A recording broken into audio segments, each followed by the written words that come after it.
And this is where you might have seen the super flat, hardcore world the last time we left off. I managed to end up not just dead, although very much dead, but also in a world where all of the chunks had gone missing. This was all in a plan to subvert my death, as was part of the series, but basically this is where I concluded it is over, it's done, but with an amazing stroke of luck, with an amazing backup, it seems as though I found the exact copy of the world before things broke.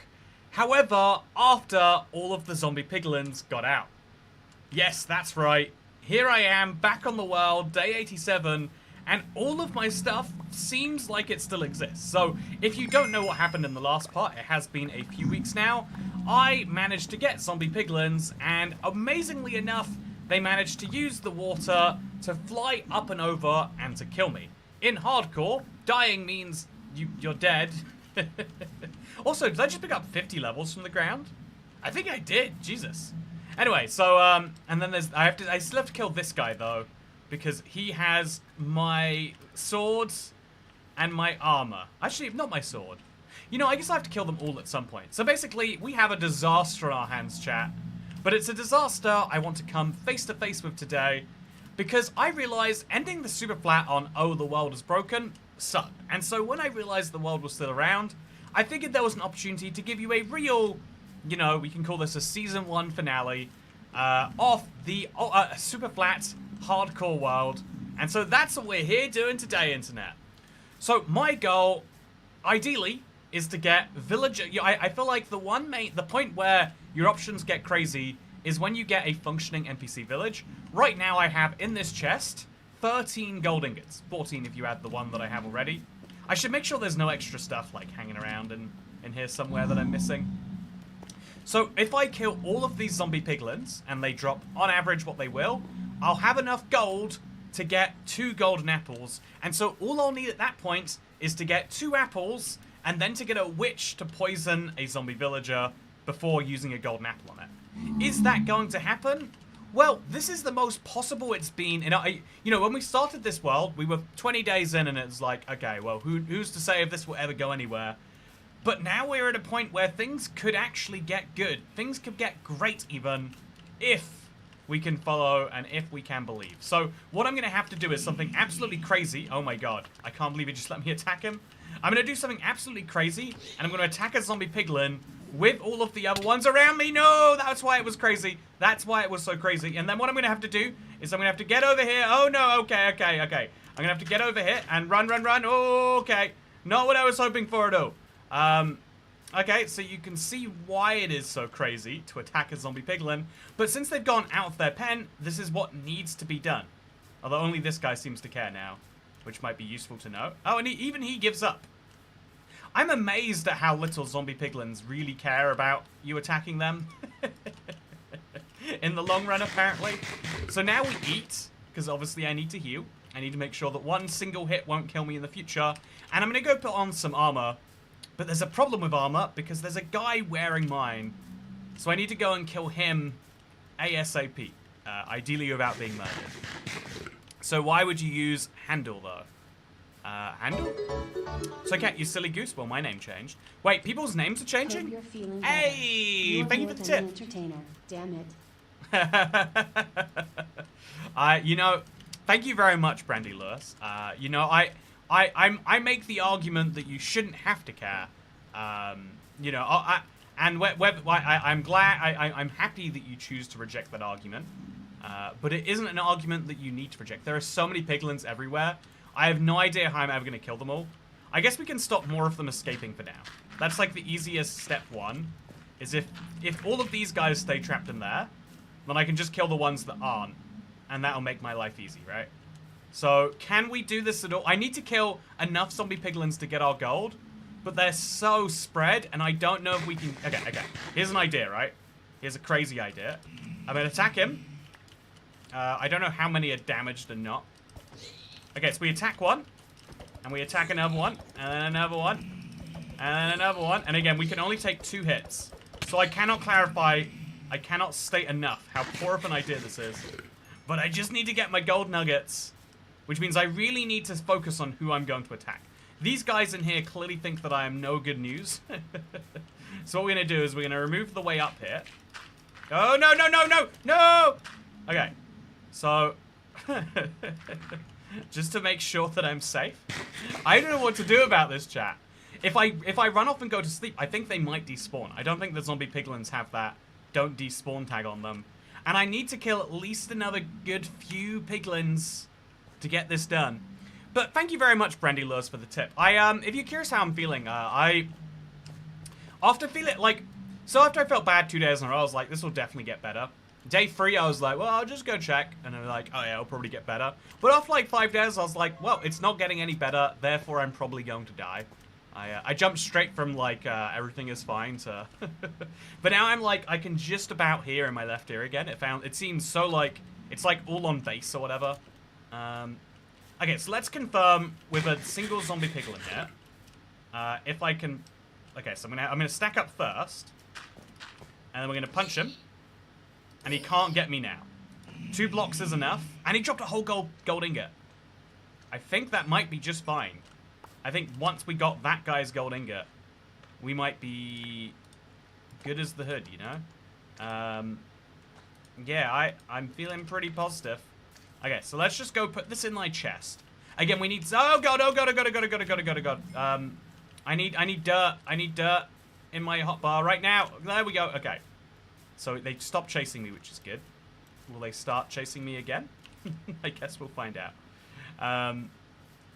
So yeah, this is beyond terrifying. The fact that I have to punch piglins, and they're going to randomly remember or forget if I have punched them for the sake of being mad at me. I've now got 15 plus my ingots, so now I'm fighting for a 3rd golden apple that I do badly need. Oh, this is such a stressful start to the stream. I know. I was contemplating, like... Also, by the way, we're doing this in vibrant visuals, just for a little explanation of it, but we're going to switch back out now for the sake of keeping everything consistent here. Here is what the world looks like when it is fancy. It looks a little bit less intimidating, right? Like, you know, the sun is less on our mind, everything else is more manageable. I think I need to make a... Okay, go, and then... Okay. So I need to test this. I think it's going fine, though. That guy has my armor, but because he has my armor, he's going to be fine. Now let's go for the ones in the water. Oh, God, okay. He's coming after me. Okay, so 2 blocks is enough to make sure we don't get hit. That is something we can confirm. I do need to now... Oh, okay, it's going to be nighttime. I am beyond boned if I go to sleep. I am beyond boned if I don't go to sleep.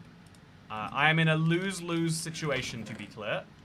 There is nothing I can do besides have regrets. But we need to go for all of the ones in this body of water quickly before nighttime mobs start to spawn. So let's do it. Okay, so you two, please. Yep, great. Oh, that was close. Because as soon as skeletons start to spawn in the mix here, it's going to be over for us. I'm hoping these mobs are, like, taking up the spawn cap for other things. But I don't know that that is true. I'll just make a little pillar over here for me to get to. And we'll just attack like that. There we go. Now they can all charge at me. But, like, oh no, look at the speed they're charging at me from. Okay, this is great. Internet, I'm going to get myself a few more. No, okay, there's a zombie there. Can the zombie get me? I hope the zombie cannot get me. If he can, he will knock me into these guys. It will be over. I just want to get all the nuggets I possibly can. Am I a child at McDonald's in the early 2000s? Because the only thing I'm interested in is nuggets. You can't tempt me with these life and death concerns. You're not gonna get me at all. So that guy looks like he's quite mad at me. I'm gonna make a lot of these towers around my world. But it's better than being dead. Okay, so that's good. I think we're gonna have to sleep over there. And we're gonna have to hope that doesn't despawn it. Because I think we will get murdered by a nighttime mob otherwise. I think it will just happen. I refuse to believe there is more than one Dasher in the world. Oh yeah, you're Dasher Minecraft now, Dasher. You know, or have you always been Dasher Minecraft? You know, now that I say it out loud, have I just been ignoring the Dasher? Chat, has anyone got a wildly different name that I should know them under? I would hate to miss a regular because their name changed. Like, Ad and Sony, I didn't know for a long time was... Oh, no! Oh! My God. I didn't know Ad and Sony for a long time, because of the name changed. I feel like, oh, God! Oh, Lord. I can't get too far from my piglin pit, though. If I get too far from the piglin pit, it's over. And I think I might have done that without knowing it. Okay, no, we're fine. So again, gotta stay away from those guys. They might just wander over and kill me one day. But now I should just be able to come here and attack them all. Okay, I'm gonna attack. Gonna see if anyone gets out of that. And I'm gonna attack some more. Oh my God, okay. Real life activity, not a zombie activity. Okay, let's go. We're gonna burn our wooden swords. And we're gonna try to get 8 more nuggets, or 8 more ingots worth of nuggets. This is gonna mostly rely on getting lucky with the ingot drops. I think it's a 1 in 40 chance. Maybe it's 1 in 100. No, if I've got so many, it must be higher than that. So we're going to, okay, hope and pray that we got a decent number of nuggets from that. Oh, I'm at 30. So if we now put our takings together, I've got 15 ingots plus 33 nuggets. So that would make 18 ingots. I need... Oh, look at this. They've all piled up. I need not... How did they even get in there, chat? Oh my God. Okay, so there are lots of buggy things about this world. Ah! Among them is whatever the heck that is. So I'm going to attack this from a distance, I think. And I'm going to try and... Yeah, I'm just going to do it. I'm going to look around. I do not like how angry they are getting with me. But what must be done here? What must be done must be done. Oh, no! Okay. So, do you see how quickly life and death happens in this world, chat? Like, what can I do about that? What can I do about it? Don't fall in there. No, the risk is piglins act like a fluid. They can jump out at you. That's the reason I died in the first place. That's the reason everything's so messy here. Protect yourself, dude. Yeah, I should put on some armor. So now that I know I can go back to my base without being murdered, we'll just find... We'll put in... Wait, is my chest... My chest is partially deleted. Right? This was not this empty. There was a bunch of stuff in it. Are all of my chests bugged? No. Okay, so I have no armor. I have absolutely no armor. Take the water out. I do think that is easier said than done. But it is something I should at least try. So let's put my water, I don't know, just in a hole for now. And then let's try and just scoop that water out of there. Okay, that's not working. Are they still aggroed on me? I'll eat just before I find out. So I'm trying to scoop the water from below them. Oh, I got it. Okay, great news. So now when I attack them, they shouldn't be able to jump up and get out of there. Again, got to be very, very cautious of this. Make sure there's no piglins anywhere around, like that guy over there who might get angry. But then, we should be onto something. So, wooden sword. Okay. I've got a lot of wooden swords to use. Come on. Give me some gold ingots. Okay, so none of those gold ingots have come out yet, actually, so I need to murder the last guy to get it. Gold swords are worth nothing to me. In theory, I could smelt them down. There's always a comment saying, Twigcat, didn't you know you can smelt them down? In theory, yes. In practice, no. Let's jump in here. Oh, that was satisfying. That was very satisfying. Let's jump out. Let's put some of that stuff in here. I think I need to make a second chest just for gold swords. Yeah, writes down timestamp. Yeah, I am beyond fascinated by the loss of... but good to see you here, Naito, by the way. Oh, yeah, you're Naito _2110. I think you left the chest like that. Oh, am I being crazy? Was the chest like that before? I remember there being armor all over this chest. Did I move the... Oh, did I move it into my house? Is that what happened? I think that's what happened, right? If I'm lucky, I have an armor chest in my house that I can't get to without losing all of this stuff. I really need another chest, chat. My inventory is gone. It's broken. So I'm just going to put all my gold swords in this chest for now. Chat, good news. My world isn't bugged. I just forgot where I put stuff. I'm so happy to have dementia in this one very particular localized way. Thank God. Also, I got a looting sword. Oh, okay. Where is looting most valuable? I think literally right here, right now. I think never will there be something as valuable as looting. But where... Okay, and we're going to have to chop down some trees to make some wooden swords. Assuming the guys aren't angry with me. They seem not to be. Okay, just chop down some wood. Just the bare minimum amount. And then I'm going to have to make some swords from this. I've got one sword left that I just didn't see till now. Okay, good news, chat. I think I just forgot. I think in the 3 weeks that I've been gone in my trip to the Philippines, all of my memory of Super Flat. Ah, no. See that craziness? That's why I have to take the water out, I guess. Okay, it's fine. It's very fine. It's very fine, chat. If anyone tries to tell you it's not fine, they're lying. So I'm just gonna get over here. I'm gonna stack up. I'm gonna pray that the stacking up still works. I feel like piglins break physics quite frequently. And there we go. Okay.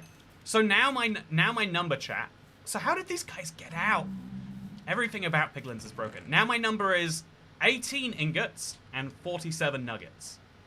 So that means we're getting really close to the 24 ingots we need. Because we're at 18 plus...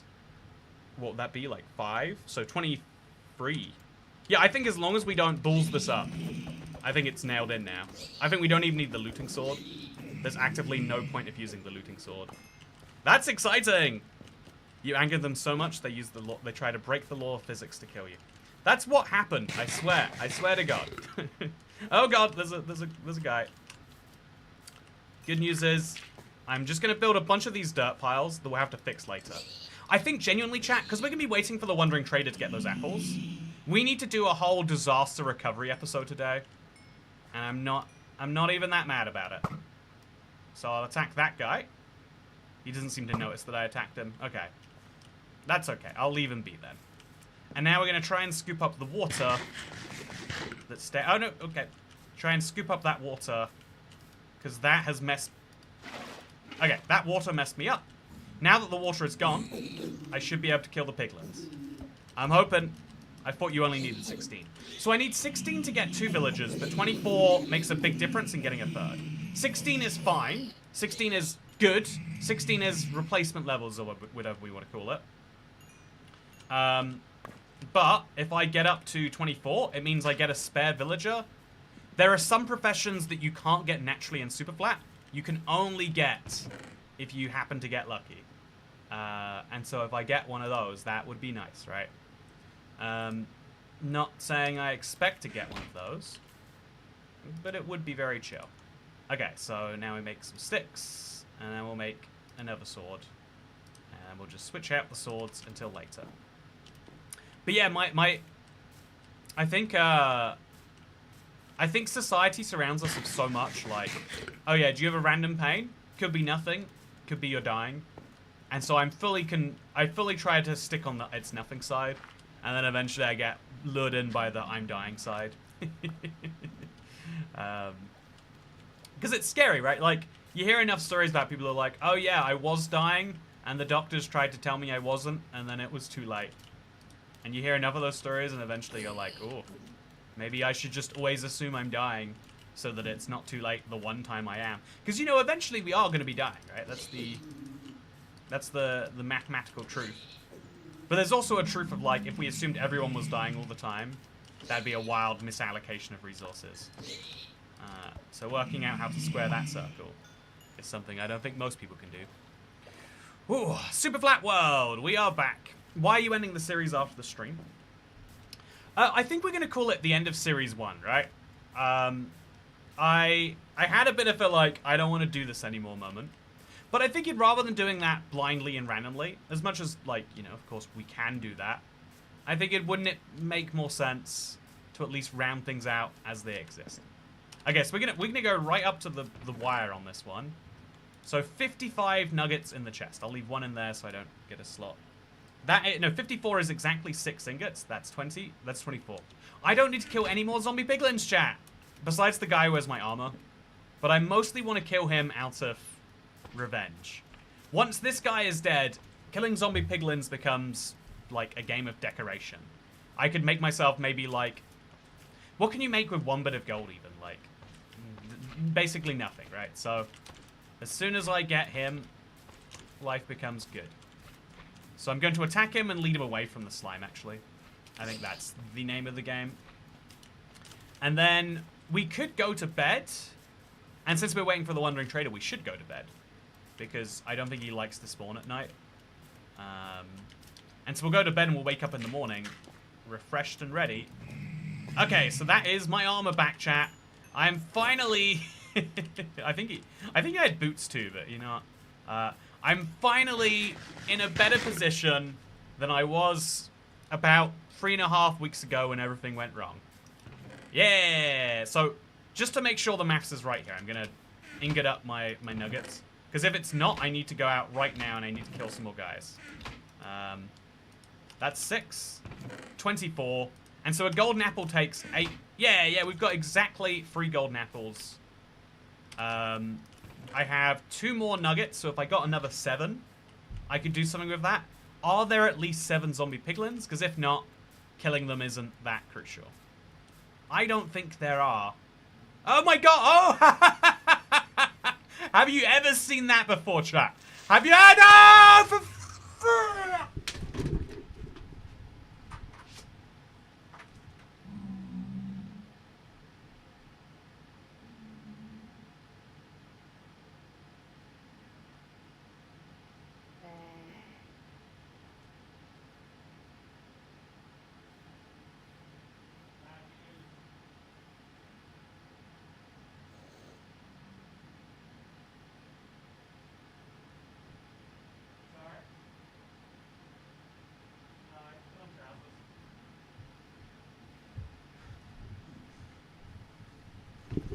Whoopsie.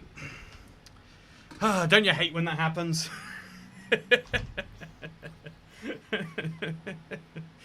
So, if you don't know the rules of super hard flat core, semi-flat hardcore, let me make sure the type. Yeah, semi-hardcore is every time we die, we don't get to respawn. We are dead. We are stuck in spectate.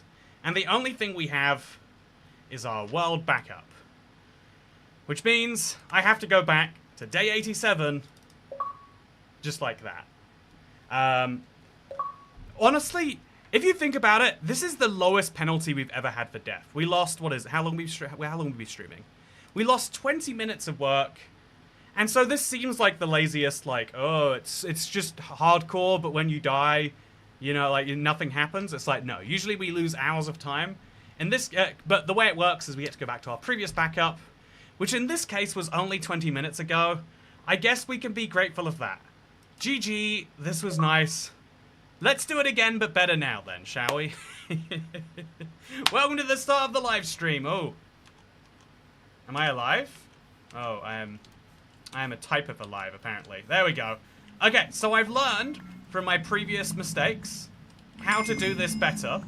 I'm going to start by just immediately, once I've got my stuff, I'm going to immediately plug this hole to keep as many piglins trapped in it and not outside of it. Okay, that's going to be move number 1. I want fewer piglins getting out, and I think if we can patch those holes, we should solve that. Okay, step 2. I'm going to put these just in the little corner there, and I'm going to see how many of these we can get right now. Okay, wooden swords, locked down. Step 3 is I think I kill the guy with my armor first. I don't know where he is, chat. Oh, there he is. He's not gone out in this timeline. You're never going to financially recover from this. This is how games used to be like. Oh, yeah, you kind of like Roman Stone. I didn't even put that together.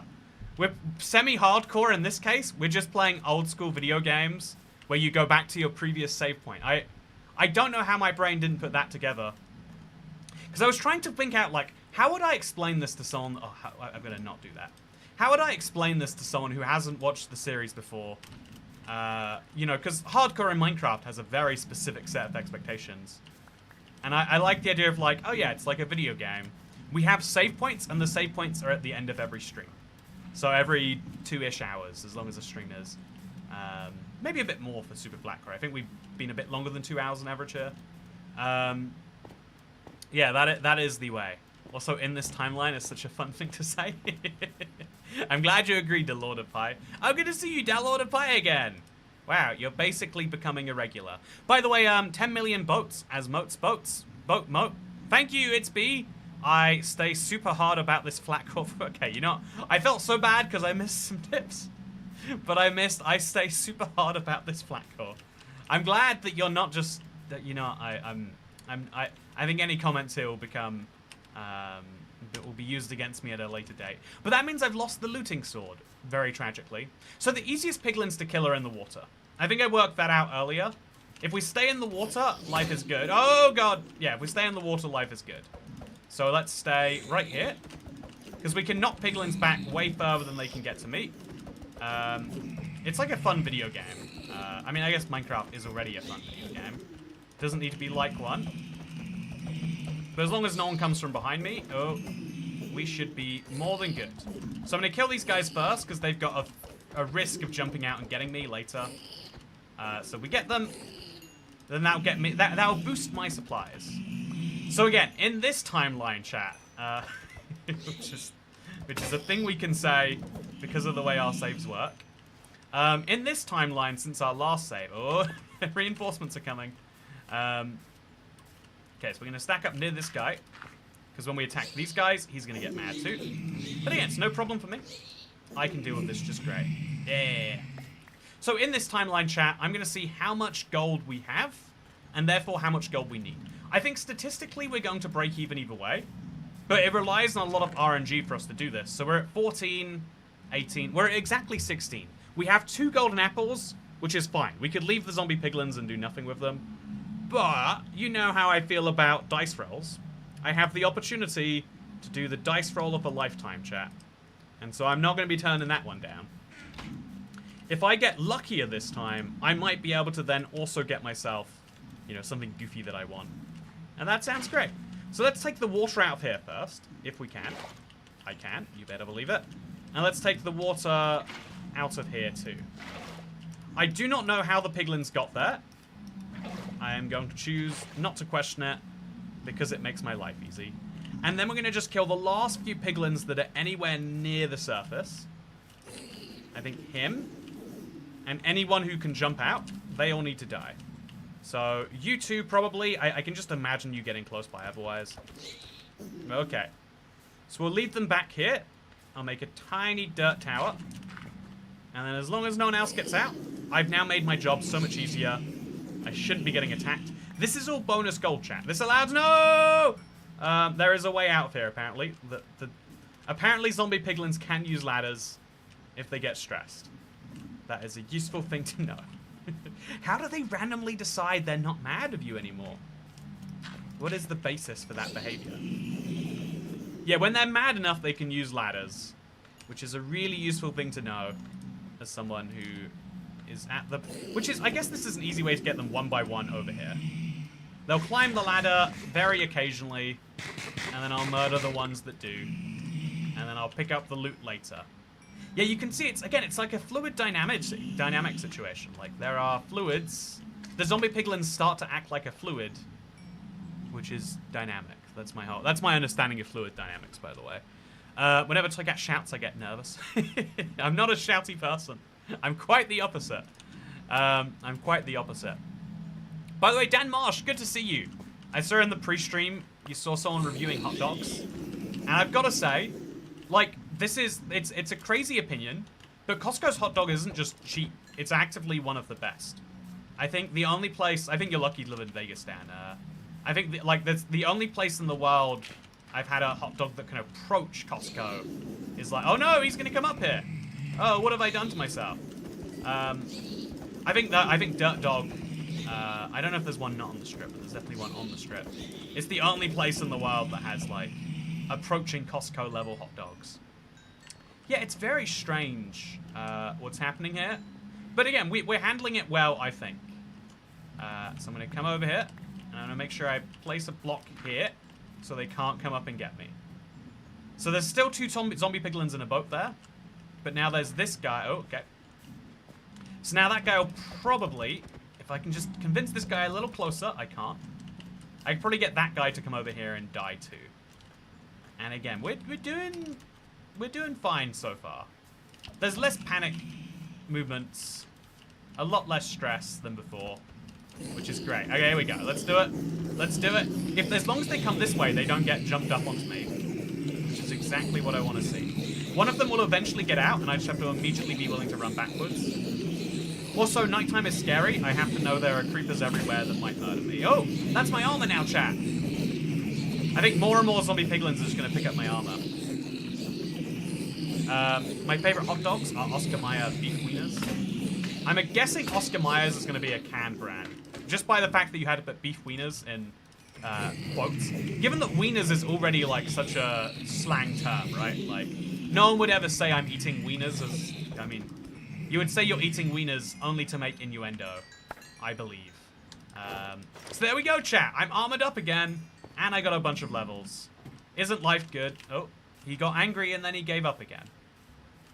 I do not know why, but I am grateful.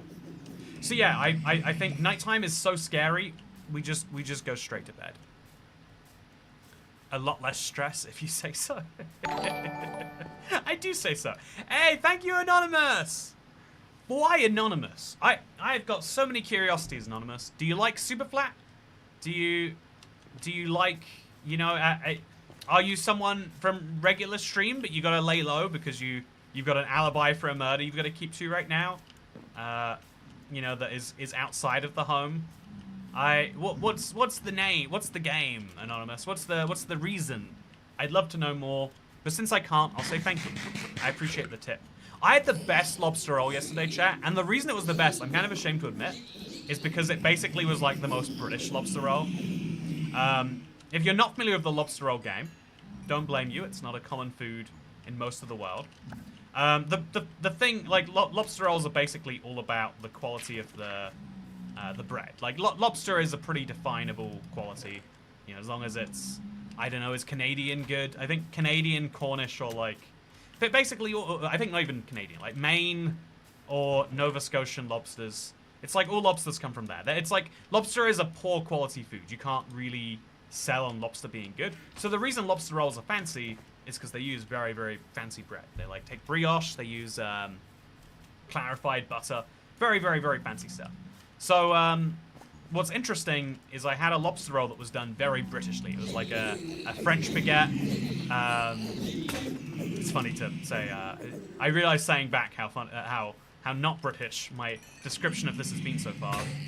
But it was like very mayo-y, but like in a prawn mayo way. Like it was like, I think it's, what's that sauce called? Something Marie sauce. Very, very good though. Gotta say. So I'm gonna jump up with a not sword here and try to punch these guys to death. I think I have a wooden sword in here though. I do not. So instead we'll punch them to death. This time I got way less lucky, chat. Do you see this?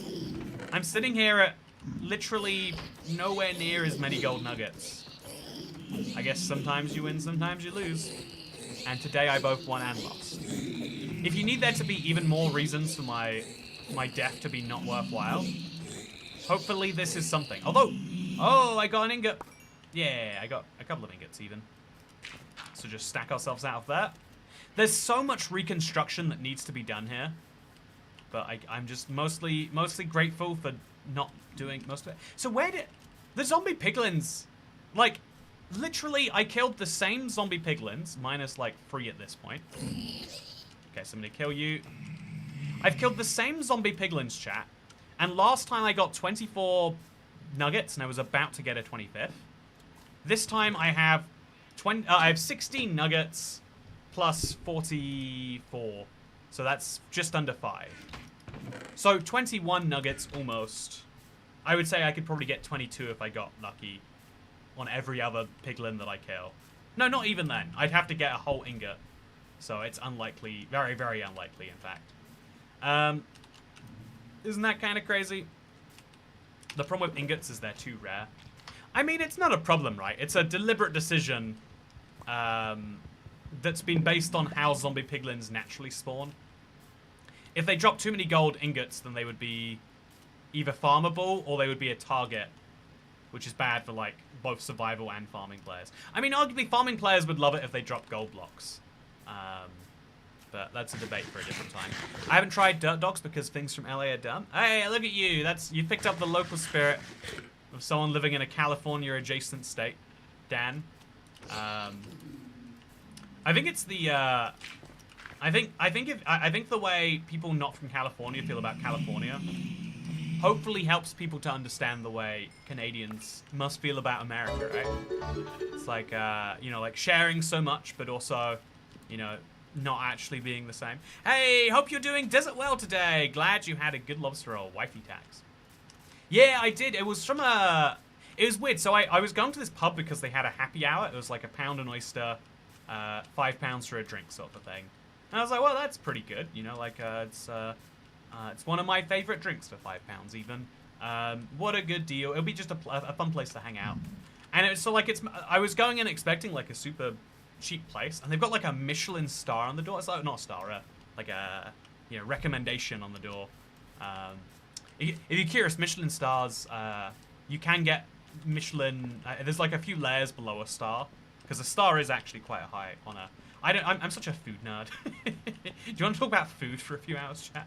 I think that's what we do on a lot of our streams, to be honest. But yeah, sometimes you say things out loud and you're like, oh, this is I'm doing the food version to you of explaining Minecraft updates. You know, like to someone who literally doesn't understand Minecraft. Anyway, how's it flattening today? Very poorly, as it turns out. But I think we've just about gotten off out of the worst of it. Yeah, I got so much less lucky on the second go. But I guess that's just how it goes. Yeah, hell yeah, I want to talk about food for a few hours, says Dasher. You're not? I guess we're in then. Okay, so first of all, I want to patch this up. All of this should be dirt. I'll make this dirt right now. That's the first and easiest thing to do. I've got so many jobs like that to do today, chat. And I guess we'll start with an inventory organization and just keep on going until everything is good. Although there's a few stray zombie piglins. Maybe one of them does drop a gold ingot. And wouldn't it be better to kill them now rather than later? No, I kind of like them as pets, actually. You know what? They can stay. They probably won't despawn, and if they do despawn, it causes me literally... I'm never going to get to that next golden apple. So the gold I have is purely for fun. And so it's not that bad of a problem to have. Okay, let's go now find out if I do in fact have armor sitting in a chest. And if I stressed out for no good reason. For some reason, the Michelin people haven't been to Vegas for like 15 years, so there's only 3, 4, 5 stars left with the normal chum of restaurants. Oh yeah, I think that's one of the biggest reasons why I think the view of the world that Michelin understands things is entirely the view of the world that only the top 5 cities matter. Which, you know, happens to be the opinion of anyone who lives in any of the world's top 5 cities. Okay, let's put the dirt in a pile together, and then all of this in that pile too. Yeah, I think it's a very, like, you know, very particular viewpoint that leads you there. So I don't see my armor, chat. Yeah, I thought I put my armor in a chest. Someone said it, and I was like, oh, of course, the armor's just in a chest. Oh, it's here. Don't worry, chat. I have legs. I have legs. Oh, yeah, things are good.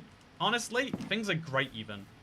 So, yeah, I want to just reiterate again, for anyone who's just joined, my plan is to get to having a functional village in my Minecraft world. To get to that functional village, I need to get 2 golden apples, and I need to have a witch throw a splash potion of weakness at a zombie villager, and then have the zombie villager... I need to have the witch throw it at the zombie villager. Then have the zombie villager be cured by the golden apple. And I need that to happen twice. Because one villager can't reproduce of themselves. Asexual reproduction is not real yet. There's like a hole behind my screen. Sorry. So that doesn't exist yet. So we need 2 villagers. So we need to do that twice. So we've managed to get the gold for the golden apple. And so you might think, Toy Cat, you are ready to do the scariest thing in Minecraft. But do you know what's funny? I'm not. Do you know what part of the golden apple recipe I'm missing? That's right. To make a golden apple, one needs both gold and an apple. So I have 16 gold to make them, but I have no apples. The only way to get apples is to trade with either, with a wandering trader for either dark oak or regular oak. I don't even know if dark oak has it. I'm pretty sure it's regular oak, but it's one of those Minecraft facts that you never need to know because when are you ever caring about it? Basically, I need a wandering trader to give me a 1 in 9 sapling opportunity. And wandering traders spawn every 3 to 4 days at best. So what do we do about that? The answer is we struggle and then do not very much. But yeah, now you know what's up. My big step of progress forwards. The thing that takes me from rudimentary dirt caveman into man of extreme culture who has also birch. Birch trees definitely don't drop oak. I'm like 19% sure. Dark oak does have it too. Wait, can we buy pale oak saplings from the wandering trader? Yes, you can. Yes, you can. So now I'm waiting for the wandering trader. That's my progress opportunity. So in the meantime, I'm just waiting, right? But rather than just waiting, I'm going to set things up for my village in the end. So there's a few ways I can do that, but am I going to have a trapdoor in here somewhere? There's a few ways that I can prepare for that. One of them is to set up where my village is going to be. Obviously, villagers without a village isn't going to work. So I need to have lots of beds. So I just shear some sheep, get some stuff done there. One of the other things I'm going to need to do to prepare, though, is I'm going to have my... I want to have, like, my world ready and nicely put together, which means just fixing a lot of the things that have come here. You know, like, I made a lot of these just to avoid death from a zombie piglin. I need to fix those up and just make the world a little cleaner. Like I said, this is the last episode in what we're going to call Season 1 of Semi-Flat Core. You know, if we want to come back for it, we can. That's going to be great. Also, happy birthday, Dasher! Happy birthday to... you know, I see why you're so food excited today. You know, you're excited about that birthday cake coming your way. But yeah, I have a few big plans I want to do today. One of those does involve sheep, actually. So, you might... I remember having more sheep chat. I feel like everything in this world is slightly not how I left it. Also, there's a zombie piglin living under my house. That's very fun. So, underneath my house here is where the wandering traders, or the regular traders are going to go. I'm going to lock them in their nice little places, and so every day I'll be able to trade with them right after I wake up. Then I want to have a little area over here that will have sheep divided by color. Because, you know, this world... Minecraft is set long before the 1950s, so this is legal. We're going to have this wonderful pen for, I don't know, brown sheep here. And then we'll have white sheep and blue sheep and red. And that will allow us later if we want to do, like, fun, colorful stuff. Once we get shears, because you can trade for shears if I'm not mistaken. So once we get shears, we'll be able to do fun, exciting stuff. But yeah, that means that now, until we have the ability to do a lot of colors, we're just going to do like 4 basic ones, put them together. Different timelines, says Air Badger. Exactly. Also, yeah, Andrew, thoughts on pickled eggs? I got so excited when I learned about pickled eggs as a 11-year-old. Pickled onions are one of my favorite parts of the Christmas experience. I think that is not an unreasonable thing to say.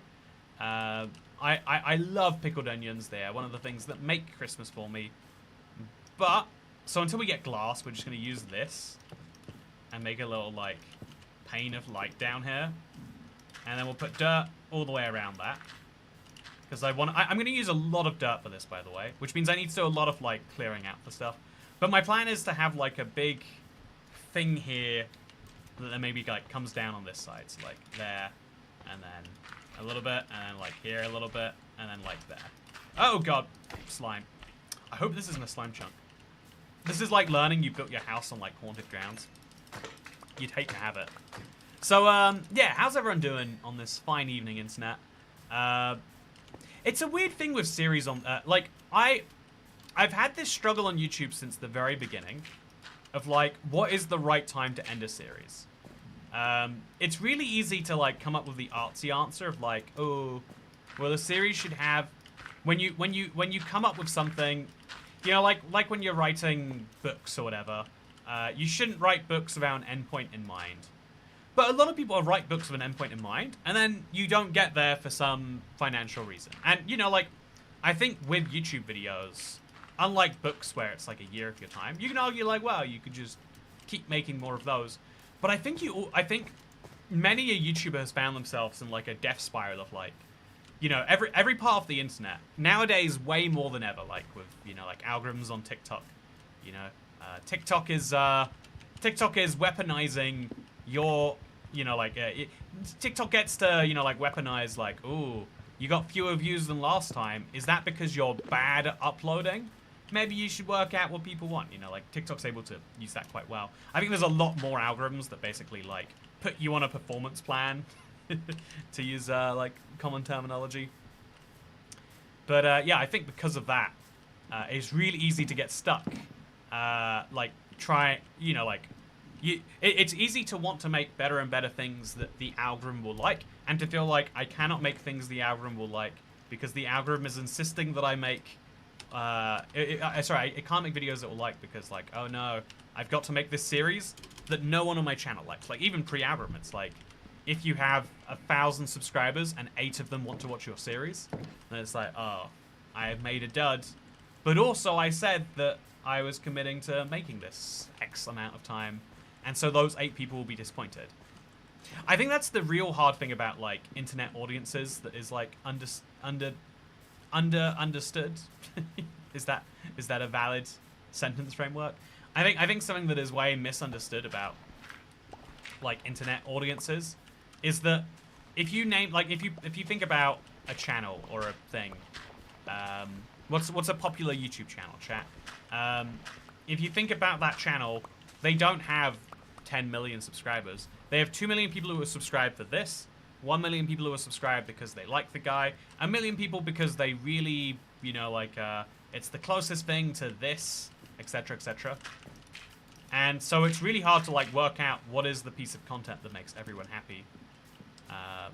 Which is why at a certain point you've just got to say, I make what I want to make, and hopefully that makes people happy.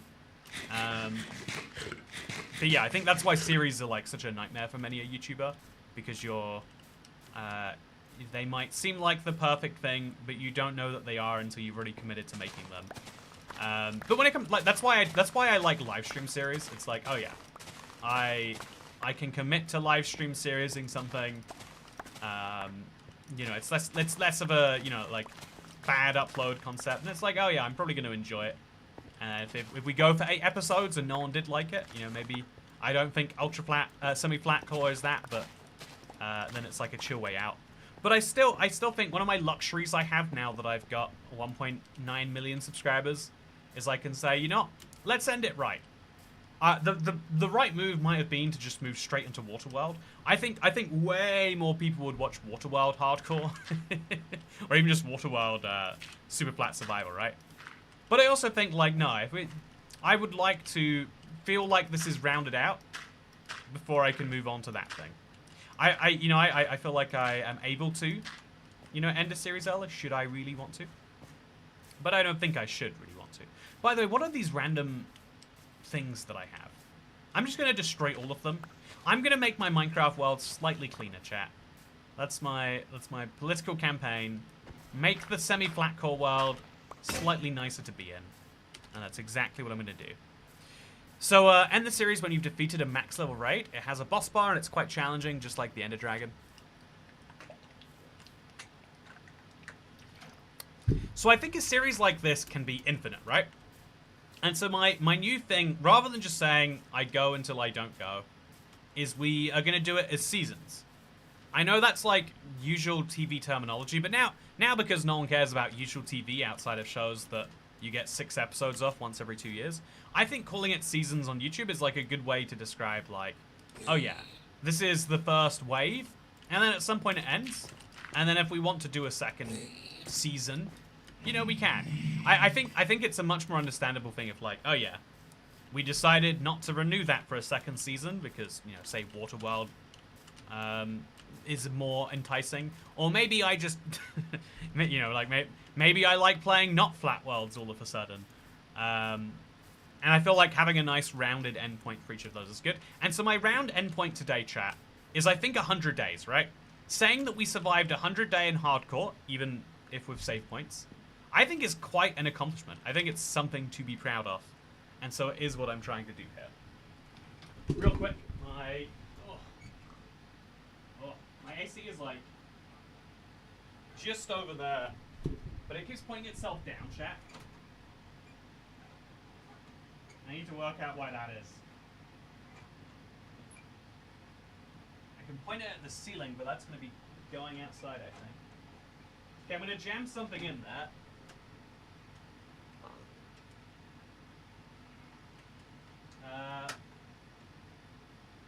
Okay.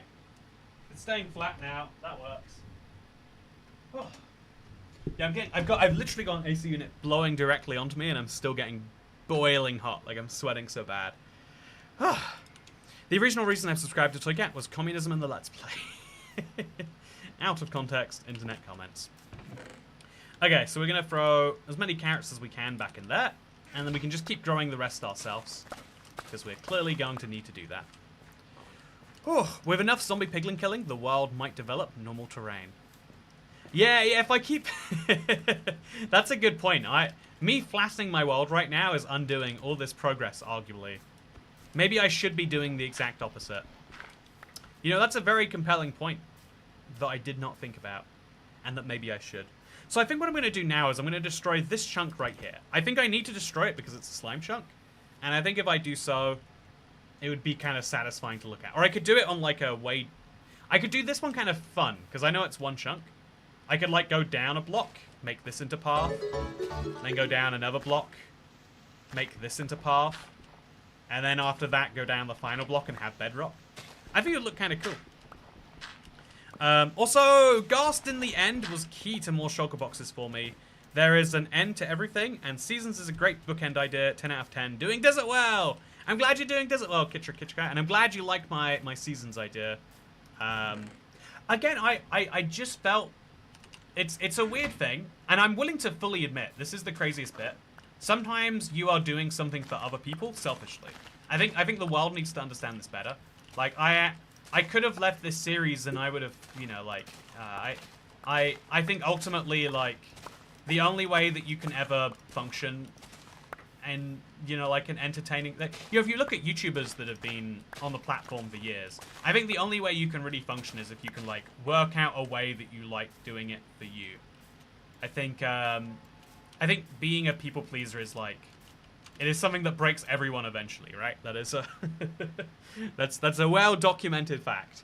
But I do think one of the things that I want to do for me is to feel like hypothetical viewer me also would understand things. And, yeah, I think that's part of it. So I'm glad you enjoyed the... I'm glad you appreciate the reason. Glad you think it's good. And, yeah. By the way, Clarifray says they subscribed because of my... So I need to make a bunch of shovels now. Like a bunch. And I need to put away a bunch of junk first. So, bunch of junk, then shovels. And then we're hoping for a Wandering Trader. I think you're right, chat. I've got 10 days till day 100. So I've got 2 or 3 opportunities to get this oak sapling. And then as soon as I get 1 oak sapling, I've got the bone meal. I'll immediately get the apples. I'll stay up overnight. I should get a zombie villager and a witch. And then we can see if we get a zombie villager. So we are kind of going on pure chance and randomness, if you will. But I think in a fun way. I think in a fun, goofy, jovial way. Let's find out if I am correct about that. So, yeah, I think I keep my bows in a chest around here somewhere, but I don't know which one. I would guess it's this one. I feel like bows always end up in the same place as everything else. And then we'll also put the gold swords in here, I guess. Okay, that's a bunch of inventory space freed up, which is what I love to be able to say. I'll even put the glass bottle and the spider eyes in here. Now let's go make some shovels. So, we need sticks. Lots and lots of sticks. I don't like that they move around as we craft them. And then we need shovels. And we'll get a ton of shovels so we can make our house a bit prettier. And we should also remove stuff like that. Like, I think our world gets better when we do. Oh, but we should start breeding our sheep early. So we'll make the pens just too high. Is it? Yeah, we'll once we get, let's get the sheep out of here, and then we'll. Okay, there we go. He's just done it himself. We'll just make like a too high wall around them, like this. And then, is this the right shape? I want to make sure they're at least somewhat evenly divided. This feels fine. I think it's slightly, wait, 1, 2, 3, 4, 5 over there, and then we'll do the same over here. 1, 2, 3, 4. But yep, this is perfect. So we'll build walls along here that I'm going to put sheep in later, and then there's going to be a wall along here, and I need to breed some sheep in this pen. So I'm going to breed one sheep that is tied up against a wall with one sheep that is not. That seems a little bit goofy. You know, can they have forbidden love that way, chat? I think it's going to be beautiful if the answer is yes. And it seems like it is. And so he's going to go and live in the sheep pen with his new wife. Isn't that nice of him to join his wife over there? Look, you kind of blowing this. You did that to yourself. There we go. I love that he actually did run straight in. Anyway, so now we just want to... Oh, no, no. This isn't good. Not good for anyone when you try to escape. Hopefully that's the lesson we're learning. So in here, I keep my milk buckets and a power bow for some reason. No idea what my logic is there, but I'm sure there is some. And we're going to just remove these dirt blocks so that more light can get through. Oh! Oh! I don't like dying, chat. Not my favorite thing. And so now my sheep has gone out of the walls. Very frustratingly. I need to let everyone back in with some wheat. So you can come back in, you can come back in. And one day you'll be coming back in too, I swear. Okay, so I'll come get this guy next. Here's some wheat. Would you like to come join my family? I think you would. Look at the family. Don't you just want to come be a part of them? And now, honestly, I don't even need that guy. I'm gonna choose to let him in. But I'll put it. Oh, okay. Yeah, we'll lure him in, like so. Everyone, there's wheat right here. Over here, guys. Not off the walls. I have no idea how you could think that's what I meant. Okay, here we go. So now, breed and breed. And we'll just make a little dirt pile. No, no! Get down from that wall. And then also you have to go through this gap. Okay, this has been a bit of a frustrating process, but welcome to Minecraft. Boom! I think that is a technically functional sheep pen. And so every day we should come in here and just breed them. Just on the way in and out. And we'll try and do the same with, say, black sheep. I think black sheep are genuinely a super useful sheep color. So as soon as I find a second black sheep, I'll lure him over here and we'll start making that. Yeah, black is a really useful sheep color because, you know, making outlines for everything. I think white seems more useful because you can dye everything from white. But I do think it's more useful just to dye in the color you want from the first place. Oh, anyway, day 90, chat. This is exciting. I literally, even like 2 weeks ago, like as I was putting together like the notes on what we've done so far, I was like, oh, we're just never going to reach day 100 on this because I messed up the world. Maybe we should have gone back like a whole thing. It's kind of cool to actually look like 100 days as possible. Because it's a silly thing, right? I'm the world's biggest contrarian. If you tell me something is important, my instinct is to roll my eyes and say, nah, you're probably wrong about that. Okay, so we're going to have to go diagonally across here to see how wide a chunk is. So we go all the way to here until we line up with this. So this is the edge that we need to be building around. Yeah, I'm such a contrarian by heart, chat. And so the whole 100 days YouTube trend just made me go like, I mean, surely a Minecraft series isn't about the time, it's about the what, you know?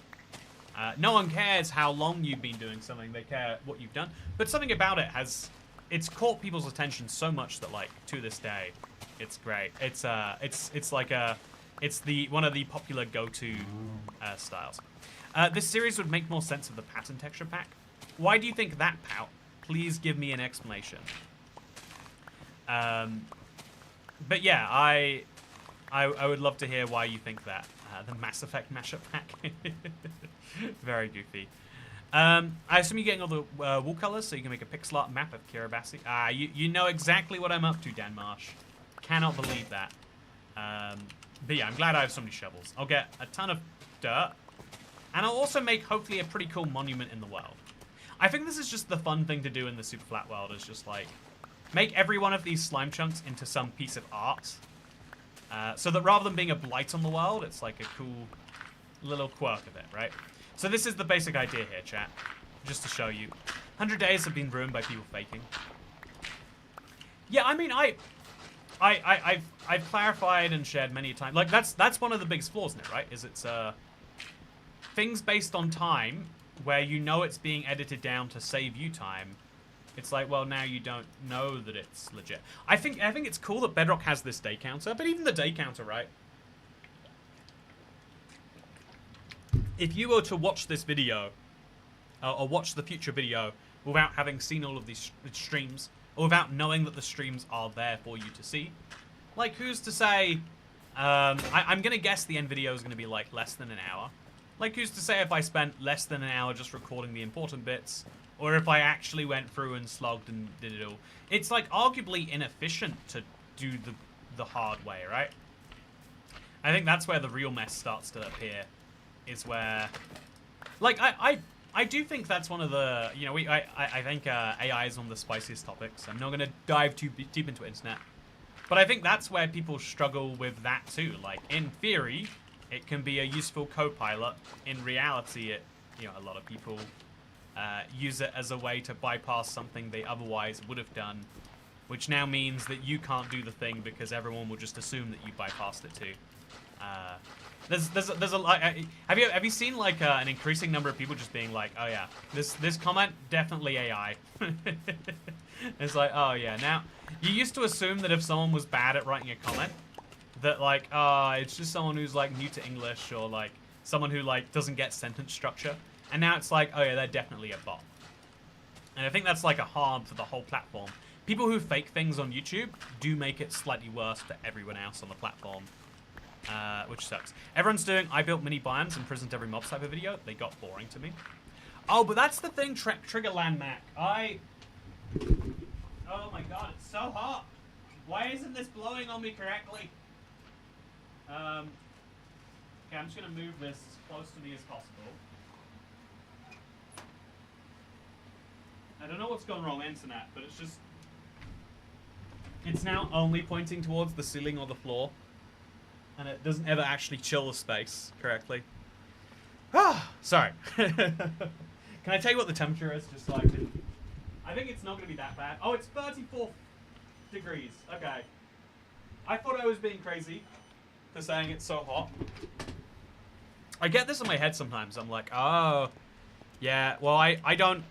A little bit uncomfortable is bad for me. And, like, do you know how inside temperatures matter way more than outside? Like, when it's 18 degrees in your house, outside, that's a warm day. Inside, it feels like, you know, like, oh, I need to get under a blanket soon. But yeah, so Trigger Landmac, I'm not going to talk about the YouTube community too much here, but I think there are some ideas that just get views no matter how many times people do them. And those sorts of videos... Oh, what did I just do? And everyone knows what those types of videos are while they exist. For a while, it was I did something ridiculous in my end. Then it was I collected every single mob in a little pen. Like, there's just... I don't understand it. Like, it's a real problem because, you know, people will work for months to make a YouTube video showing that they did that. But then it's like... I think it is actually a bit of a problem. Because people are spending like months of their life to make videos that are the same as other people have made with their months. That would stress me out beyond belief. Like if I feel like I'm putting months of my life into something, it better be to like do something unique, not to do something that I literally know everyone else is doing. But you know, again, maybe they're happy doing it. Maybe they love what they're making. Who am I to say? Yeah, something I thought about. So you know, like the whole like Now when we assume that someone is bad at something, that they're probably just AI, it's like, oh god, I hear something bad happening. I think that's like kind of a funny, you know, like harmful side effect or whatever of it. But, yeah, one of the other things I think is hugely interesting. Why is it 34 degrees now? I'm going to check my phone. It's 23 degrees outside. I think it must be that I'm streaming and there's just so much heat coming out my PC. I'm going to open my window. There's a side of my house where all the heat comes from. But I figure, like, opening my window to 23 degrees does not seem that terrible. Imagine doing something wacky of your end, like laminating in glass. Couldn't be you. Can I, Scoopsky Cat? You're literally not allowed to say these sorts of things. Like, this will make me seem like the most, you know, like, out-of-touch human being ever. But I am amazed at how many videos I have that do well, that then, like, they do really well, and then they spawn what seems like an entire genre of YouTube video. Like that, I think the Laminating My End project was the most viewed project video I ever made. It was literally like, here is hours and hours and hours and hours and hours of me doing something, cut down into this long. And people like that a lot. I'm not saying that I spawned the trend or anything, but it's like, oh yeah, there's a lot of, you know, maybe just by pure chance of like every Minecraft YouTuber is feeling things out. There is a whole world of survival-specific Minecrafters now. It's kind of cool.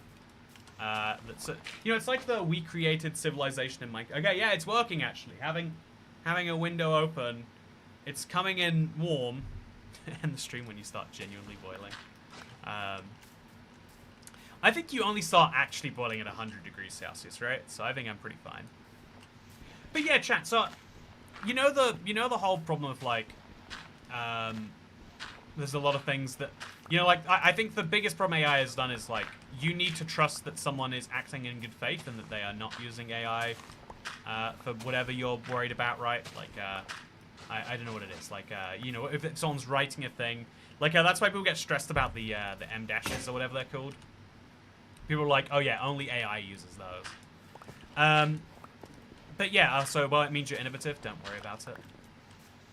I mean, I guess the point I would make from it though is like, my goal on YouTube has always been like making different new things. Like even when I was never a huge fan of Redstone, but I was like, I'm going to play with Redstone and see what that does, and I'm gonna make videos about whatever it is I've made. I enjoy, like, I think it was a lot easier back when I was making like 2 videos a day, just to be like, I'm gonna dedicate some time to something and see what that creates.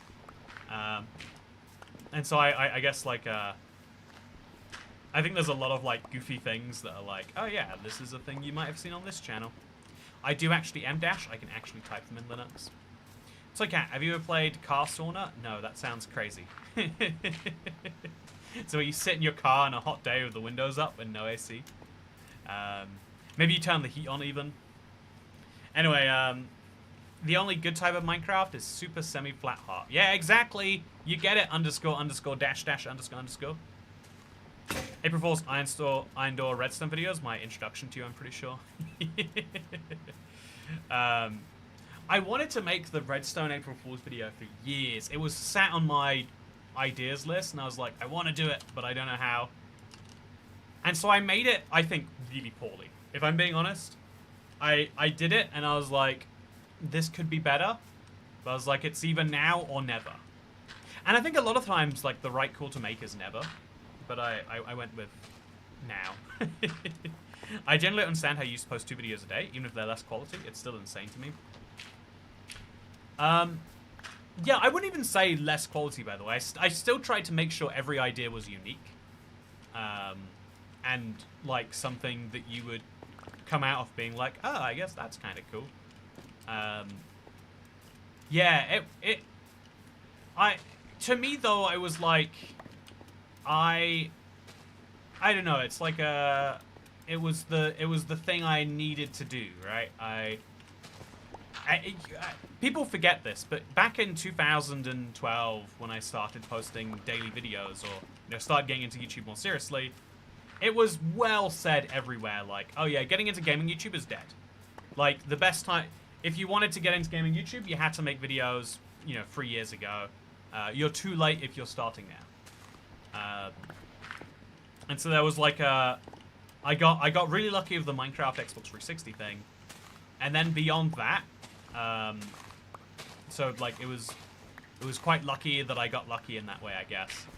And then, but then like like that still is only like, oh yeah, now I have 1,000 subscribers, but 1,000 subscribers still isn't like anywhere near like do this every day sort of level.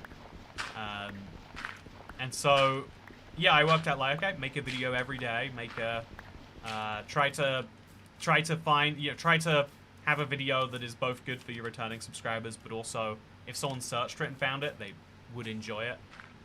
Yeah, one of the videos that hit that spot, so one of the things that I then, I got lucky, hit the spot a few times, and I was like, okay, so clearly, if posting a video every day, the video is great for subscribers, and if they're not subscribers, even better, then the logical thing to do was to, and so the way I would do it was I would record 4 videos, I would say like, before midday I'd record 2, between midday and 4 I'd record another 2, and then between 4 and like 6, maybe like 7 or 8, depending on how long it would take, I would edit the rest, and then I would render them out, and then I would come up with ideas for the next day of videos, and I would have a big list of ideas that I knew were good, but like some were quite hard to do, some were quite easy to do, some it would take a lot of research to get to, and then sometimes I just do like aimless research and see what video became of it, right?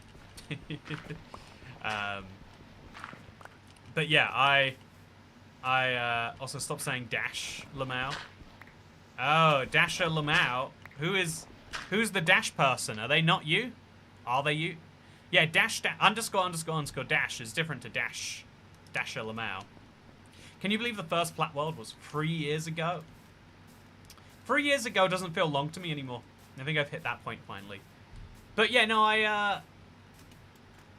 it seems insane to look back on, right? But I also think it was like, oh yeah, that was the environment.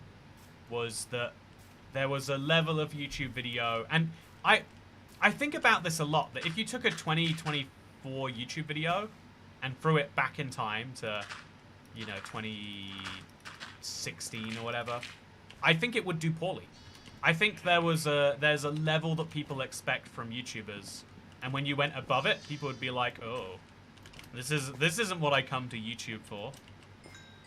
Like, it's only quite recently that TV shows have been successful on YouTube, because now YouTube appeals to like a whole older demographic that like, like, I'm amazed at how many people watch YouTube just as a way to watch TV. If I'm being entirely honest with you, but my granddad is one of them, by the way. Yeah, there's no visible difference between Dash and Dash. What do you call that second character then, Dasher? Do you not know? My name is William, not _ dash _ Then why is your username dash _ William? Tell me the answers. Also, good to see you, Polymush. Wait, Poly E. Wait, that is you, Poly E, right? Have you been secretly Poly M the entire time? Also, make a video supporting Stop Killing Games movement. So thank you for the tip, by the way, first of all. Second of all, thank you for the thing. I think it's an important movement. Don't get me wrong. I think whenever there's a thing like this where it's like, ooh, make sure that you share this as widely as you can, I do kind of instinctively, like, I don't want to say, like, I don't think it's the, like, there are lots of non-Minecraft subjects that I think would make for interesting videos.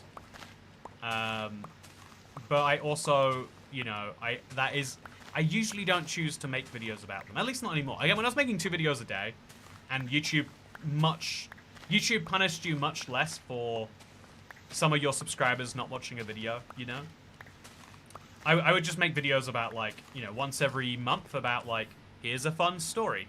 Also, I am Polly E, says Polly Mush. That is what someone impersonating Polly E would like to say. Answer a question only Polly E would know the answer to. Are you A? Yeah, I was gonna like, I was gonna make a joke, but I was like, no, this is another mean one. It needs to be a nice one. You know, what did I say about you last stream, Polly? You know, I believe that you are Polly E. I do. I'm kind of curious about the name Polymush, though. Also, Polymush is my favorite superhero. Polymush sounds like a description of what happens if you have too many partners in a relationship. But yeah, dash underscore dash is an emoticon equivalent to this emoji. Is that the emoji you do all the time because you're Russian, Dasher? I can't do the Slav place correctly. It is me. Yeah, I'm thinking about the video you clipped out of me describing you laughing with the Slav face before. You said I think you said I've passed my time and should die. Hey, Polly E, it's good to see you. That does sound exactly like what I said. Man, I need to work out politeness, huh? I need to spend a lot of time on that. So William asks, is it difficult driving on the right-hand side when you're abroad? So I've got a lot of dirt now. I can actually finish my plans over here. A lot of people think that it is. And it's kind of fun to pretend like, well, yeah, well, you know, I'm from the UK, so, you know, we don't... It's so... You know, it's like... I think one of the easiest crutches... Can I give this advice to anyone right now? One of the easiest crutches when you're traveling and you're young is to just... The easiest conversation topic you can bring up is like, whoa, isn't this so different to, like, where I'm from?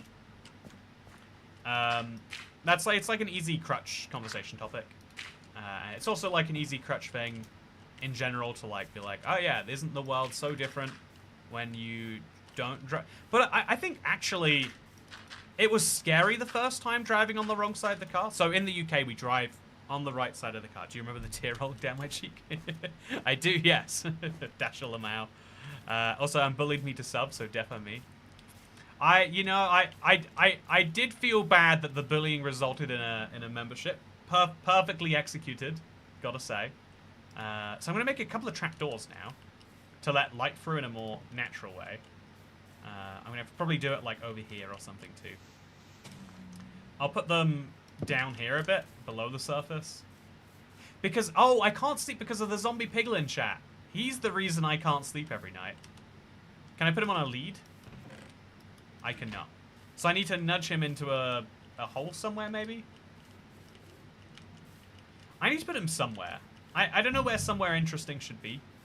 I should just kill him. I think if I don't kill him, I will regret it. So let's just kill him. It's kind of a shame. He makes a fun pet, right, chat? Yeah, let's keep the pet. It's gonna be a whole pain to actually... So I'll punch him once, and then I'll lure him into like a pen somewhere. Yeah, I'll lure him into here, and then I'll close up the block behind me. This seems like an insane idea because he could really, really mess me up, chat. But I think it's worth it.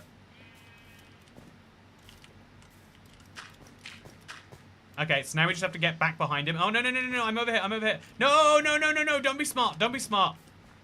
Don't be smart. Oh, no, chat. Oh, no, chat, I was not... Okay, so we're playing a fun game with a zombie piglin that might end in my death now. But presumably he'll give up, yes. And the moment he gives up is the moment I can just nudge him back into that pen. Hey, Wandering Trader! Okay. This is far more important. If he has an oak sapling, chat, we are getting a villager tonight. He does not have an oak sapling, chat. He has pale oak logs. He has potions of invisibility. He has pale hanging moss and wildflowers. Wildflowers are actually kind of fun. I think I might buy some. But yeah, I'm going to trade in my hay bales. I'm going to get 2 emeralds. And I think I'm then going to trade one of those emeralds for some wildflowers. I think they're silly, but they are... Like, they're really silly, right? But also, I think they would add something to the world. Am I going to regret this? Like, if I can get Dark Oak saplings, I definitely can't get them soon. I'd need to trade 2 emeralds of my next guy, plus 2... it's not going to happen. I'm going to get this. I'm going to make my world prettier, because if I don't get either a Dark Oak or a regular Oak sapling, at least I can die with a pretty world, chat. That is something that is important to me. So yeah, we're going to put this guy in a weird... Oh, so I have to kill him tonight for his milk bucket. Unrelated fact. I think I'm going to keep this guy in a unique little prison somewhere. Or I can just let him roam. Yeah, he can do his own thing, I guess. So let's put some wildflowers down. Let's make some bone meal. Yeah. And now I can put some wildflowers wherever else I like them to. And then we can make something beautiful later. Was checking in creative and it took... Also, did you hear that?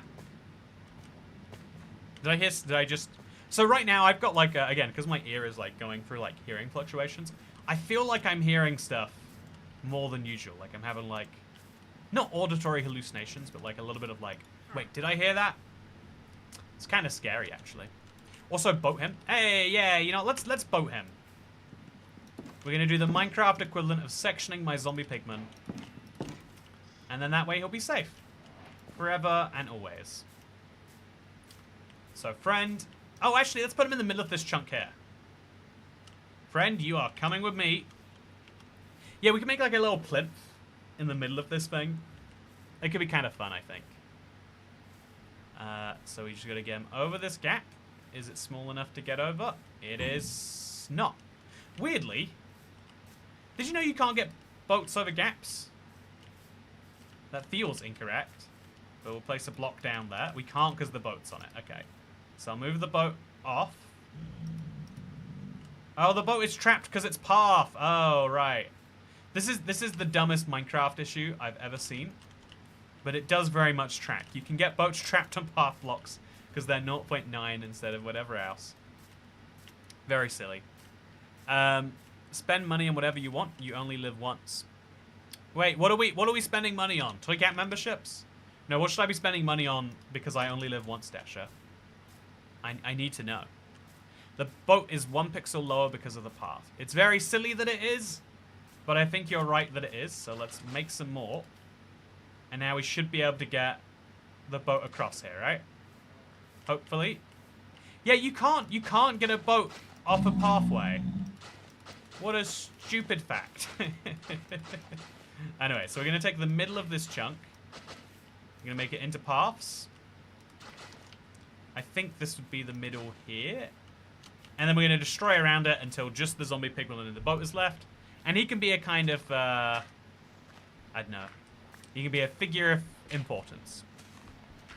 Can't boats move 1 pixel up? No! That would be unrealistic if boats could move one... Also, money on the 12TX. Honestly, I think about it. I think I should have just got the 12TX. I think I'd have been substantially less harmed if I'd have just said, you know what, you live once. If you want 12TX, you should get 12TX. If I look at my budget and how much I spend on food, I think it is like one of my real like luxuries in life. I mean, I guess it's kind of weird when you describe a necessity as a luxury. You know, like everyone needs, I don't know, hot water. That's not actually true. Everyone needs water, but Dasani is still not Dasani. Fiji water is still a luxury. You know, I think every time I speak to Americans, they hate Dasani. I feel like it's a perfectly fine taste. You know, it's like it tastes like water but in a bottle. You can lead it up the pixel, I think. Oh, is that true? Interesting if so. Gambler's fallacy personified. Yeah, really. Actually, it's funny you say that. Everett Dad Lewis. Everett Lewis. Oh, I read the random stream of text after your name as Dad. You know what, Dad, Everett? Can you fill in for my father on this one? So I'm going to attack the Wandering Trader like twice, or thrice even. No, actually, I think that's twice. No, we'll go for a third. 1, 2, 3, 4, 5. Oh no! How did he die so quickly? Wooden sword is 4 damage. Critical, that's 6. And then I punched him 4 times. How much health does a Wandering Trader have? Anyway, he probably wasn't going to give me a milk bucket, but it sucks that I didn't get to have that conversation with him. Anyway, so Everett Lewis, Dad. Something really, really goofy I think about when it comes to, you know, like oh no, that dirt block. I was gonna come pick it up, but it vanished. Yeah, the world is like on a real. I think we've gone a little bit far down the like, oh yeah, young people are responsible for all the problems in the world path, but it is like a increasingly shared sentiment, right? For better or for worse. And one of the things I think that is like a problem with it. Also, did you hear that? Was that a phantom? Chat, I swear to God, my brain, I heard a phantom fully. I was like, the so, yeah, maybe I need to get something looked at for that. You know, I've saved myself some. My ear is getting better, but my brain is getting worse. He died so quickly because you were hitting him. You know what? This is the pain of loving something too much. Is eventually the thing you love. You know, eventually the thing that you love and decide to punch will in fact die. Just a useful reminder for anyone in chat that if you love something, stop punching it to death. That's my. Oh wait, where'd the brown sheep go? Chat. See, oh, here he is. Okay. I have valid reasons for feeling like I'm hallucinating sometimes. So we have to wait another 4 days for another Wandering Trader. The odds of getting an oak sapling are not high, chat. I think 1 in 9 is being optimistic. That's assuming you get a sapling every time. If we assume not, we're talking about like 1 in like 15, 1 in 20. Your auditory hallucinations. Ah! I just chat whispering in your ear. How did the skeleton attack me? Like, how did he decide to? Okay, so no, I don't want this. How does my okay, so no. Nighttime sucks. Nighttime is the worst. I'm just gonna sit here. I hear a witch. I need to move that bed out of the perfect spot. Right now, it's too close to the void under my house. I need lighting, really, but I can't get lighting without villagers. It sucks to say. Yeah, I think we just run out. Go sleep in my original bed. Are you streaming until day 100? I am! Or until something significant happens that prevents me from streaming till day 100. Toy Cat inherited auditory hallucinations from me, says Everett Lewis. Dad, why didn't you tell me about those till just now? You should get some trapdoor windows. Yeah, I think some trapdoor windows might be a really good idea, actually. Why was there a spider in the upstairs of my house, chat? I do not like that fact at all. So I'm going to see if I can sleep in this bed. I know I probably can't. And now I'm going to run outside. Run, run, run. There's a zombie villager right here. If I had an apple, this could have been over by now. There's 2 zombie villagers even. Just don't shoot me out of my bed again. That's all I ask. So yeah, chat, 2 zombie villagers. If we put them in a boat, do they stay? No, they don't. There's no way to keep them around, sadly. Very, very sad.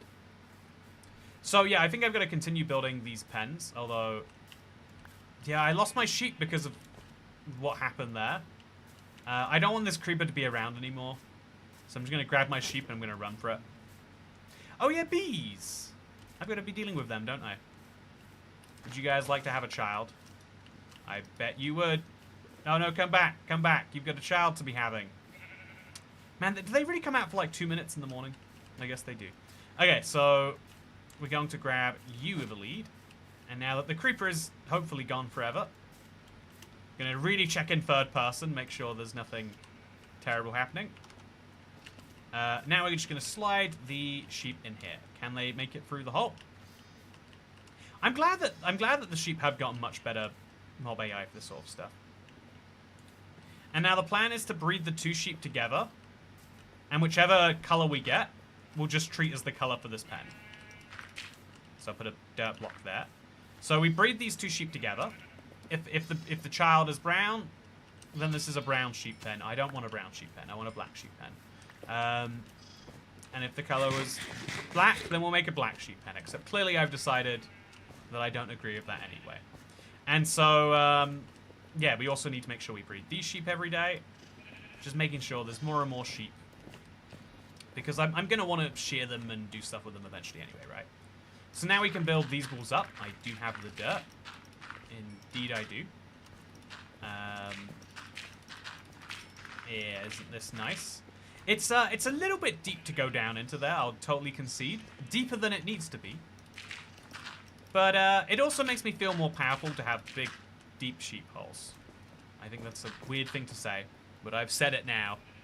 An infected ear plus auditory hallucinations makes me think of true nightmare scenarios, like having a spider in your ear. I think, like, it starts sounding like I'm underwater sometimes, and I'm like, is there just water in there? That's, But I went to a comedy event yesterday, and someone was like, oh yeah, had this really bad thing, was sure something was wrong, went to the doctor, and they're like, it's just earwax. And I was like, that's exactly what my doctor said. So either all doctors are wrong, or it is in fact just earwax. And you better believe I like the outcome where I'm not dying. A lot more than the one where there's a spider hanging around in there. Okay, so now we just place dirt around all of these. And we'll have to go inside later to properly dirt up the blocks. But that should... And in fact, if we make some of these dirt blocks too, or path blocks. Because if we make it a path block, I think light can go through it. I could be wrong about that. But I think light can go through paths in a weird way. So here we go. Finish this up. And now we've at least done one of the sides of my base. I think we have to do the other one before day 100. Because if we end without having the mythical apple trade that we need, we should at least end with something being achieved on that front. So it's dark over here. I think if I just make this into a path block, I let light in. See how clever that is, chat? We just make the occasional path block. And now there's light in my darkness. Prevent things from spawning down here. Not that they should anyway. We'll place a few pathway blocks. It'll prevent... I think baby zombies are like the biggest fear of mine. And then eventually we'll put lighting down here too. That will be nice. But yeah, this is just a slightly nicer underbase area. I changed my baby doctor because when I went into preterm labor, he says because I was having too much fun time. Oh, definitely not what you want to hear from your doctor.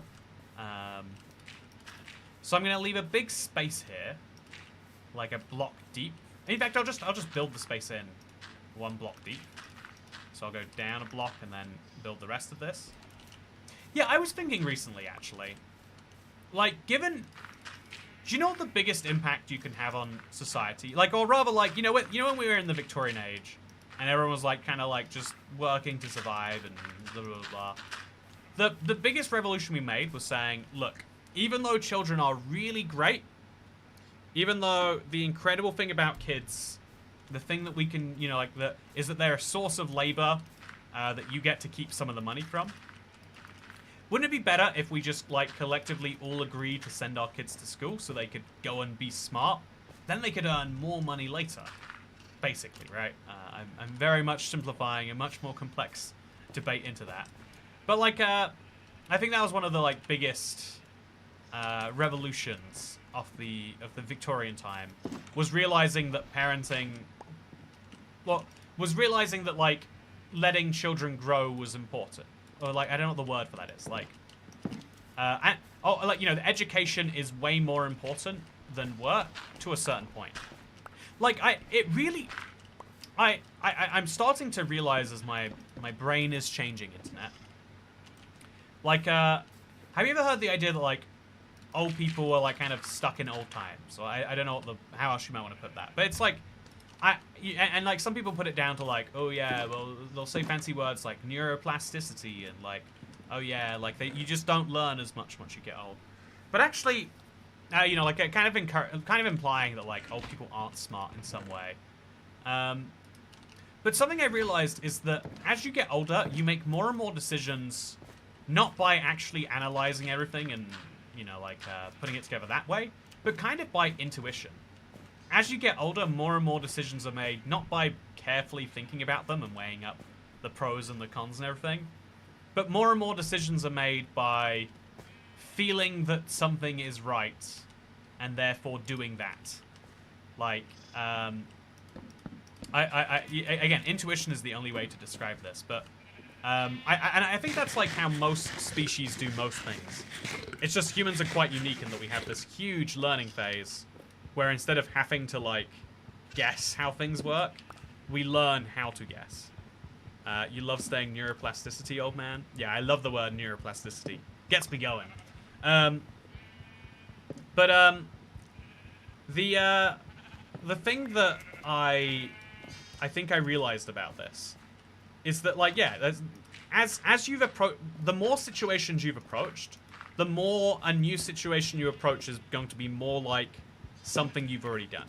And so, in other words, like, I don't know, when I see a Minecraft update, I can instinctively say, like, oh yeah, this is a big update or this is a small one. Whereas I saw quite recently, I was collecting questions for Q&A Saturday today, and I saw just some random thing on Twitter of someone being like, I can't believe we're, you know, a whole another version update has come out and it only has 2 features. And it's like, oh yeah, because instead of them thinking bug fix updates, feature updates, you know, like drops versus updates versus, you know, bug fixes, they're like, there are just updates. Some things add features, some things don't. And it's like, oh yeah, because if you're approaching everything fresh, that's what will happen. And so within any field that you do, you know, like learning things is important. See, this is funny. I'm like sharing this thought that I've had internally for quite some time. But like, training and learning is really, really, really important. Partially because, okay, so I remember this goes down quite a steep cliff here, by the way. I think learning and whatnot is really, really important. Also, Toycat, I'm so surprised you haven't heard of Lay of the Land. What the heck? How do you know I haven't heard of Lay of the Land? I haven't, but you can't just assume I haven't. I know what Lay of the Land is. It's great. It's wonderful. Anyway, also, but yeah, my point here is to say that as you get older, you just start making more decisions based on this is like this other thing I did, rather than having to relate it to education or rationalize from the ground up. You can just be like, oh yeah, this is like that, you know. I think this is like really interesting when we're talking about like big decisions, like not necessarily, you know, politics, but like how should you, you know, how should you run your household? How should you decide who to vote for? I think I mentioned forever ago, like I spoke to my granddad once, and he was really obsessed with a metrical balance of payments, which was like a really crucial way to measure how the economy was doing in the 1960s. And so, like, because he learned it was important then, now he checks up on it and he sees, like, oh yeah, the UK. If you hear balance of payments is the amount of money that goes into the country versus out.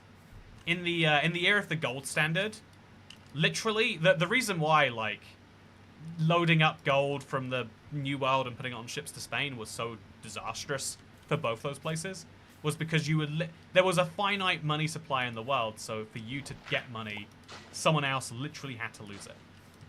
And so balance of payments was kind of important for the 70s as well. But nowadays, like, literally no one cares. Whether they should care, I guess you could make some grand argument from. But I was like, oh yeah, he learned that back then. And the same is true for, like, if you learned Minecraft before the Elytra, I think it still doesn't quite feel natural to use the Elytra all the time. I use the Elytra as a time-saving tool still. Or, like, I don't know, a good example might be the horse. The horse is not my instinct. The horse still feels like a fun new thing to me. Whereas if you got into Minecraft and got really good at Minecraft after the horse, you'd be like, oh yeah, it is a transport option. Whenever you're trying to go a decent distance, you should really consider using the horse. You know, if I'm making any sense here. I'm jealous. I want a spider in my ear. Yeah, the spider is keeping me good company. You'll be pleased to know. So I'm going to feed them the other way around and see if I get a black sheep instead of a brown sheep. Oh, am I chat? Oh, they're definitely doing it the way that is meant to make sheep babies. Come on, guys. Don't worry about me here. Did they? What? Why are they not doing it? Come on, fellas. There you go. There we go. So it did make a black sheep. So yeah, now I can kill the brown. Oh, I'll wait till the brown sheep grows up more, but I'll wait till the black sheep grows up. But now I can kill the brown sheep, and life is good. So yeah, I kind of want to round off some of these edges. I think it's a bit ugly here. So I think this side I'll round off like a little bit. Like that. But then that still leaves a big unbroken wall here. So I might have to make this out of wood or do something with it. And then the same here. I mean, horses are still pretty new, right, says Pout. I'm sorry to say, but you're showing your age there, Boomer. Also, did I just get a second beehive? I do not remember getting a second beehive, chat. That just happened? Do I have... Is my memory that poor, or is this new? Should we name the spider? I'm lost. How does Toycat have a spider in my ear? I have loads of weird noises in my ear. And I've got, like, weird feelings that come out of it. And so chat has diagnosed me with spider in my ear, Ninja Storm. And so now I'm accepting that, like, oh, that's why the pain goes up and down. The spider wakes up, you know, moves around a little bit. And when he goes to bed, because spiders are nocturnal, right? So during the day, I'm great, but at night, I'm in, like, great pain. So it's the spider going to sleep and waking up. It all makes sense. It's a random 50-50. It doesn't matter which one you feed first. Yeah, I remember I used to hear people say that it mattered. And think, like, oh, is that true? But the craziest thing is you can make up any theory.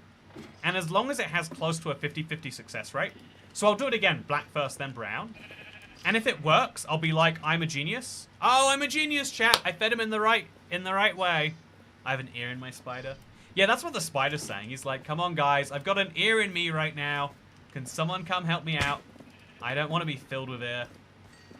But he is filled with ear nonetheless, chat. Okay, so... Yeah, I think the house has gone pretty well. I think we probably should put some trapdoor windows in. They are expensive. But, you know, they will keep me alive, potentially. So, trapdoor windows, it is. At least for the downstairs of the house. At least for the downstairs. And now I need to start focusing on getting some beds for both the villagers and for me. Again, I need to be fully ready for these villagers. And so I'm going to get fully ready for them. I'm going to go make a couple of wooden axes. Because I do have a ton of logs hanging around. I should probably just actually make a chest full of tools. Like, in fact, yeah, let's make, like, this chest here, hypothetically. Let's just make a chest that has all the wooden tools in it. Yeah, let's just do it. Let's go crazy, chat. Whole stack. Whole stack. Whole stack. Okay, now we're going to make a double chest.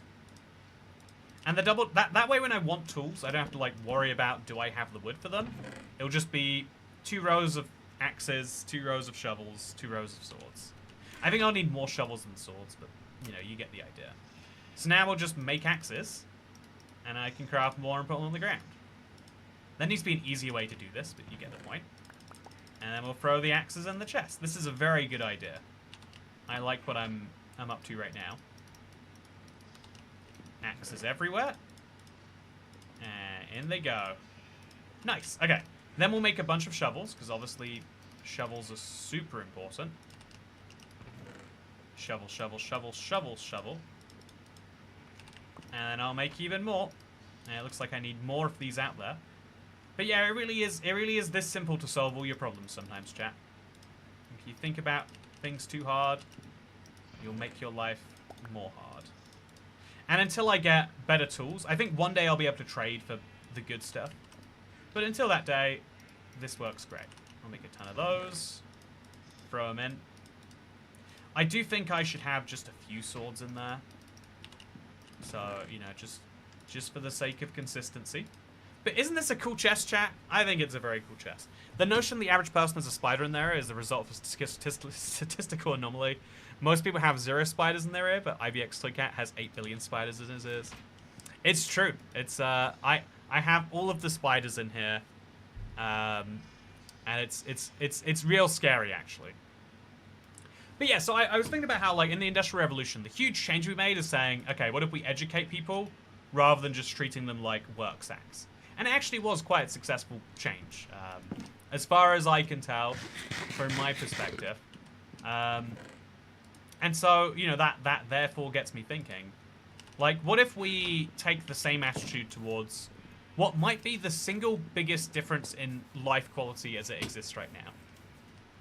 Like, have you ever heard the stat that, like, if a child has access to a bookshelf with at least 20 books on it, that child is going to grow up to be happier and healthier or something?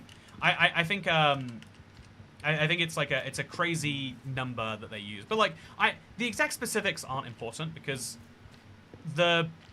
hearing that number is kind of like reverse correlation. One of the facts I heard growing up, I read it in a science textbook even. They didn't present the knowledge, but they were just like, see, now, even though it's been proven that growing up under electric lines is safe, people who grow up under electric lines do live 11% less long on average. And as a 11-year-old, you don't understand that. You're like, so how can it be proven if we have data that literally says the opposite? Because, you know, the book isn't willing to, you know, go deep and political on it. But it's because, regardless of, you know, like, even though power lines aren't dangerous for you, one, people don't love the look of them. And so it means that if you have the choice to live under power lines or not, you don't. And therefore, people who live under power lines are going to be less well off, and therefore, less well off people, by average of everything else that happens, nutrition and lifestyle-wise, will do slightly worse off, right? And so, that's the same thing with the stat about how many books you can read. Like, if your parents care enough to throw books in front of you, I think that's going to improve your life statistically. I think there's probably some more to that, like, even if your parents don't care about you, having books can help you teach yourself things that maybe your parents are meant to teach for you. I feel like I learned better from books than I would have learned from a person about a lot of subjects. I feel like I am the rare case of, like, oh yeah, I grew up with a big bookshelf of, like, books from the 1940s, and so I learned a lot of things from the 1940s. But, like, still. Also, yeah, I once let a bold jumping spider walk on my face. I don't know why I just read your comment, Tyler Kowalskis. I'm going to do my best to remember that. Doing a favor for future you. Who are you and what have you done with Toy Cats? Says Chilius Bean. Very, very, very fun. Congrats on your adoption, says Yaya-Yaya-son. Thank you. The spider that I have adopted is doing great. But, yeah, so I think that, like, there's a lot of times that people mistake correlation for causation. And I also think, though, there are times when people mistake causation for correlation. Like, an interesting, easy example might be, like, an interesting case where it's, like, middle ground would be, I think, expensive clothes. I've gone back and forth on it. I used to think expensive clothes were solely, like, I don't buy many. This is a £6 t-shirt that's really good for high humidity days. It dries quickly. Oh, not high humidity, high sweat days, I should say. So, internet. I think expensive clothes are partially, if you buy expensive clothes, you will feel they are better and you will take better care of them, etc. And so it's, you know, like, it's vibes, it's, you know, correlation, not causation. People who, you know, like, if you, but there's also a little bit of, like, oh yeah, they are higher quality too. There's a little bit of, like, oh yeah, these are better clothes because you will treat them better and people around you might treat them better too. And then there's a little bit of, like, oh yeah, but also there is a higher quality type of clothes that means it will last longer because it's designed not to be worn and then washed a couple of times. It's designed to be worn and washed for as many cycles as they can test. It's like the difference between batteries they give you. You know, like, you can make really good batteries that are designed to be used once, or you can make really good reusable batteries. And actually, if you think about the sorts of things that are designed to be used once, like a vape, then, like, even though it's bad from an environmental perspective, it's really good from your product user perspective to have a better battery for the one use than to have a bad battery that you can use 1,000 times. And I think clothes are like that. I think you could make clothes that last longer, that are cheap, but they would look worse. And even though people say they want high-quality clothes, there's actually a bit more. Also, Toycat completely missed it. Also, I am officially Toycat's dad, since Sanel referred to me as such. It is, in fact, true. Everett Lewis is, in fact, Toy Dad. Welcome to your new role. By the way, day 95... Again, I think we've got one Wandering Trader opportunity. Chat, I think this might be the most we've ever needed your collective hopium. So I'm going to breed again. Black and brown, by the way. And see, twice in a row, I've bred black and then brown. And then the babies come out black, just like I want. Oh, and 3 times. And so, if I flipped a coin 4 times in a row, and then... Or 3 times in a row, and I got heads each time... I would not convince myself that, like, oh, I'm just really good at flipping coins. I've worked out a strategy to always get heads. But because you don't know that it's 50-50, because you know that there are 2 outcomes and you're getting one of them, you feel like you've done something consistently. And games are, like, the craziest for that. But it kind of matches, like, again, maths. The reason you have to learn maths in school is because it defies how our brains are evolved to learn things. You are evolved to learn things by, you know, like, not probabilities, but by, like, oh yeah, I do this, then this happens. Therefore, this happens because I do this. We're evolved to understand that correlation and causation are the same thing. And so, you know, like, if something... You know, like, with the one time that I breed them, it doesn't work. It's like, oh, so this works 100% of the time. Except if you do something else. Maybe it doesn't work if you do it too early in the morning. And so I think that's like a lot of quite successful people have evolved in weird ways like that. My favorite example is Steve Jobs. Steve Jobs only ate fruit. I think he thought it would cure his cancer. And that sounds like I'm being mean, like, oh, I'm picking on Cancer Boy.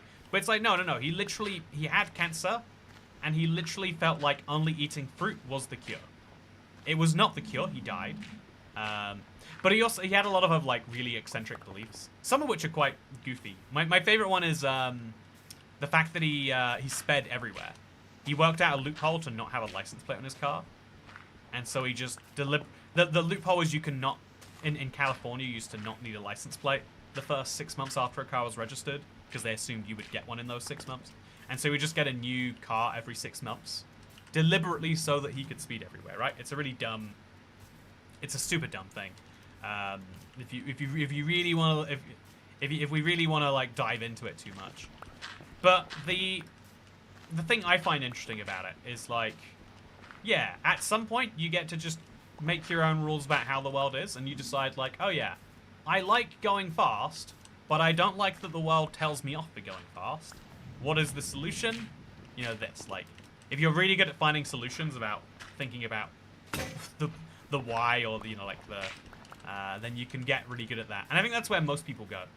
I think if I could like fall into like basically any Mr. Beast controversy, I would say that's the explanation for it too, if we're being like honest.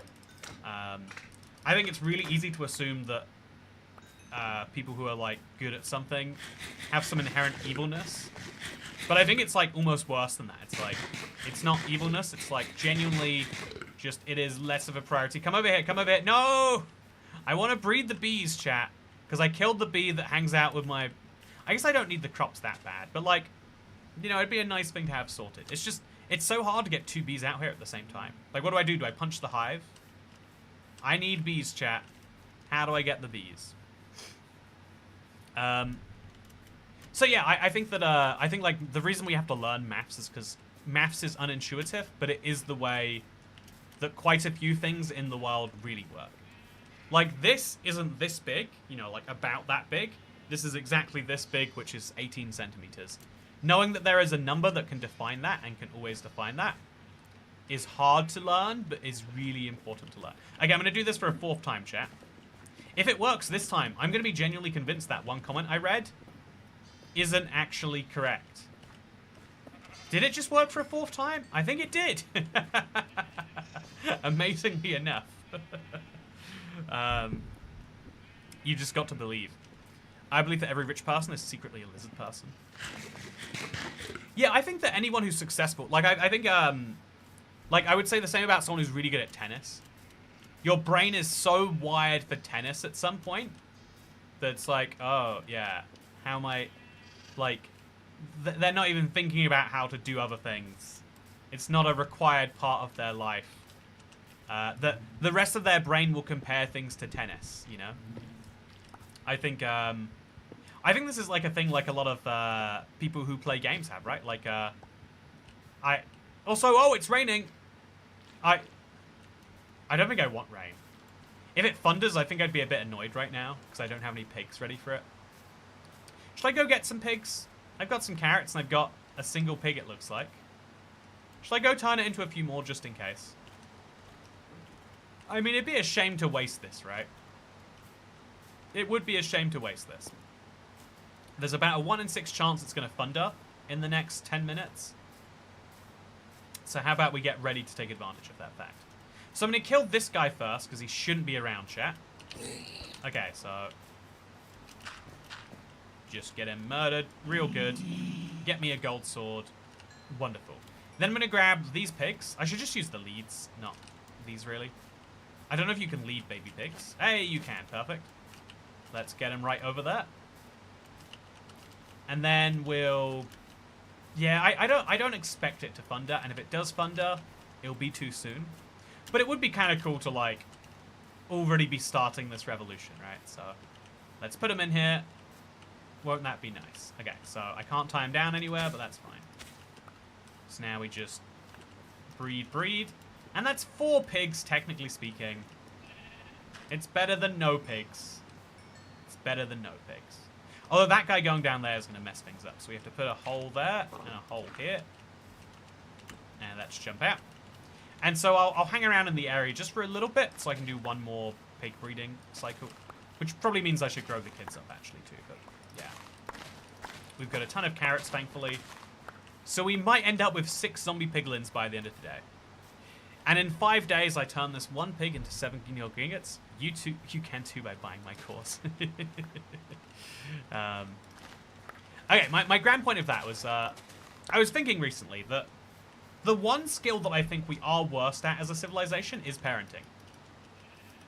Like, the thing that has the biggest difference in your life on whether you're going to be good at stuff or not. Like, if you want to be good at tennis, the secret is, and this sucks to learn, but if you look into, like, the Venus and Cenas, if you look into the Williams twins, it's like their dad wanted to have 2 children who were really good at playing tennis. And so what he did is, from basically the moment he could, like age 3, he taught them to be good at tennis. So now I can take the 2 children we've just got and we can use carrots to grow them up. And then we'll have 7 pigs. Is it worth it? No. But if lightning strikes, I think it would be. But in general, it's just kind of a fun... Now I feel like I'm ready for a lightning strike. You just don't assume that so soon after zombie piglins have died, one's going to happen. But I want to be prepared, and so now I officially am prepared. Toycat's 5-step course to success is at streamlabs.com/toycat. That's factually questionable, but I want you to believe it all anyway, chat. Okay, so... Yeah, now I think we've got ourselves in a really nice position. I think we're going to have another one of these go here, by the way. Like another pen for animals. Probably cows will go in the next one. So we'll make this like a little bit smaller. There's creepers under my house, which I do not love. That means it's thundering, right? Because creepers don't just spawn in rain. They spawn in... I think they only spawn in thunder. Could be wildly wrong about that. Let's go make ourselves some shovels. Far away from that creeper. And let's get some extra dirt. Because it seems like dirt is the solution to all the problems I'm having. And let's finish the outline of this world too. Chat, I am so praying for this 5% chance to get me apples. True, when I was 10, I said I wanted 14 kids that wouldn't bother me, and now all of them survive on their own in the woods. And now those kids will grow up to have more in the woods. No, I think one of the... I'm sure this is true. You know, Ad and Sony, I don't know how many people you know and are friends with on the internet. But I'm sure you know people that are like, oh yeah, you could totally have kids. Like, you're stable enough, you're You know, you're caring enough, you're whatever enough. But most people, like, if you try to objectively analyze the problem, you probably say, like, oh yeah, but I would like to be more prepared, you know? I think a lot of people are, like, worried about that. Whereas, there's a bit of a bias, whereas if you... I don't know what this effect is called, but, like, people tend to overestimate their... Oh my god, what was that? Was that thunder? Or was that an auditory hallucination? Was that my good friend? Was that my ear spider? Or was that Minecraft, chat? I feel like I just heard Minecraft. Pretty sure it's not an ear spider this time. But there's only one way to know for sure. I think I might kill the 2 zombie piglins in the boat. They're a very cute little distraction. Nah, I'm not gonna kill them. I can't. I couldn't do that to them. So I'll breed these guys now. Just a little bit. Get a few more pigs in here. And then I guess it's nighttime. So, I think I'm going to go to sleep because even if I get... The only thing that I would want from lightning is a... what's it called? The skeleton trap. Which I do kind of want, actually. So there's an argument that Oh, a lot of creepers are spawning. I think I'm going to bed. I've had creeper run-ins far too much in this world. Not going to have any more, I don't think. I think I'm going to choose against that. Maybe we all hallucinated the sound. Yeah, I think we all just hallucinated the sound together. Hallucination buddies, internet. Hallucination buddies. Okay, so now I've got a ton of dirt. I'm going to work on my big external wall. It's not really a wall, it's just kind of like marking the in versus the out. Although, what is a wall at any point, really? A skeleton trap would 100% kill you. Oh no, I've got a bow. I think I could do quite well to not die to a skeleton trap. Do you not... Generic observer? I think I would do well. And that's the Dunning-Kruger effect. I am overestimating my intelligence. So on the other side, we'll go out to... Not 176, but we'll go out to... whatever this layer is. And then we'll go up 3 levels. So we go up to 129. Yeah, minus 128 is still within the walls. So minus 129 is where we want to actually build it. Let's place these blocks here. And then remove these. We're going to go up to positive 128. Because 0 is included in the positive chunk. So at 128, we're going to build our first block going inwards. And then we go in 1, up 1. In 2, up 2. In 3, up 3. So in 3, up 3, and then we build across. Okay, let's do it, chat. I'm going to finally finish up the wall that will define the inside and the outside of my entire area. Also, I have to remember to kill sheep when I see them. I need wool to build beds, because I'm feeling good about getting that trade, about getting those apples, chat. I'll kill any sheep I come across, I guess, really. That might be a wise decision. Yeah, I think it's a very wise decision. So, why haven't you all dropped a like on the stream? Wait, chat, are there people here having not dropped a like? Oh, terrible. Don't you know that that is good for you? Genuinely, I don't benefit if you like the stream in the slightest. I think it's good for your soul if you do, though. And I know I would say that if I was trying to trick you into liking it.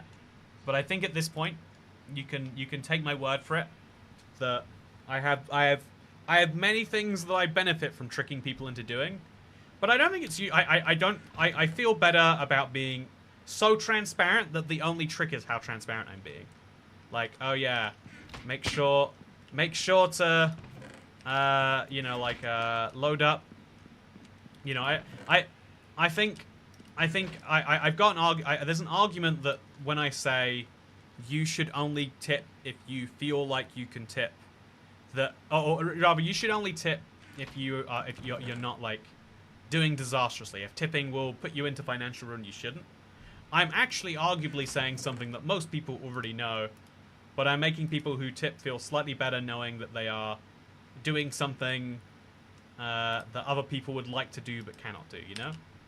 There's an argument for that. Or like, I don't know, there's like a social pressure to having the green name in chat. Like, it is a system that works because if you pay and you get the green name, you are more likely to be someone who is a regular and blah, blah, blah, blah, blah. But also, you know, by saying that, I am encouraging people to give me money. Or when I promote my marketplace add-ons chat, I am both telling you about a product I think is really good that I'm really proud of, but I'm also saying implicitly, give me some mine coins. If enough of you buy the map, eventually I can get me some lobster rolls, you know? I am saying that, whether I'm saying it or not. I think I'm quite honest about it. Also, Tip says LOSCN Temp. See, you see that, chat? I let them know and they're immediately like, ooh, tipping is something I can do that some people cannot. Let me drop a tip on the stream. Thank you very much, though. Yeah, no, the tips still, amazingly still make me feel very good. I still get a deep feeling of joy from them. And I appreciate you dropping that feeling onto me. It is a silly thing, maybe, but it is a thing. So, yeah, I need to kill a lot more sheep today. Let's hope that I can do that. Because, yeah, I think today's got to be Wandering Trader Day. I think the last one was day 92, maybe 93. So if we get one today, that would mean we get one more chance before day 100. Ooh, 2 white sheep. I would like to kill a lot of white sheep. Because we can make white beds into other beds later. Oh, so you can see I've already actually built the first little bit of this, which is nice. But yeah, weirdly enough, I don't promote memberships by talking about the exclusive content very often. And I don't promote the maps by talking about, you know, even though I probably very easily could say like, oh yeah, and you know, if you buy this add-on, you are, you know, there's a lot of things we could say about what we're doing with them that are probably useful, but I do think it's like, also, is that a Wandering Trader that just spawned, or is that a random llama? There's just a random llama that walked all the way out here. Oh, that sucks. Also, Toycat is a political figure. Why do so many streamers insist you like the stream then, if there's no benefit to the streamer? Oh, I think it's like a benefit to some streamers sometimes. I think it's like if you had a book that was a bestseller in the New York Times, you would like it because it created a lot of, you know, you would feel good both because you had a book that sold a lot of copies, but more because it's a mark of prestige. You could tell people in your real life, like, yeah, I got the, you know, like having something physical and tangible is like important to people. And so even if a bunch of people are coming in here saying, Toycat, this is the worst stream you've ever done, I hope you die in a terrible car accident tonight, I think that, like, even if people were coming in and saying that, but statistically a bunch of people were liking it, I'd be like, oh, those are mean troll comments, or whatever I'd say. So now we're going to go down to minus 97. Okay, so 97. Here we are. And then we go up to 160. And then we go over here. So I think that that's an aspect of liking the stream. There's also a tiny bit. There's like, the other reason I would say is kind of like historic. Like back in the day, it was believed, there has been no proof, but it was believed that liking would help the YouTube algorithm. So it was a very, very common thing. Like, smash that like button, hit that like button, you know, assault that like button, second degree battery that like button. Also, you don't get money from streamers other than tips, says Eponadats.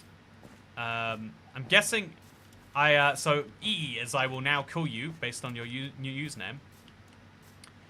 No, you get money from ads.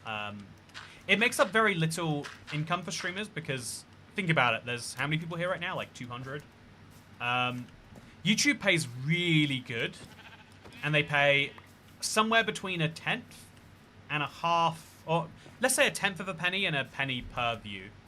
And so if you get 10,000 views in a video, that means that you earned like, you know, like $10 to $100, depending on CPMs and all that stuff.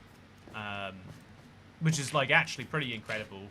Like if you compare, $10 on TikTok is worth like, you know, a bag of sweets if you're lucky.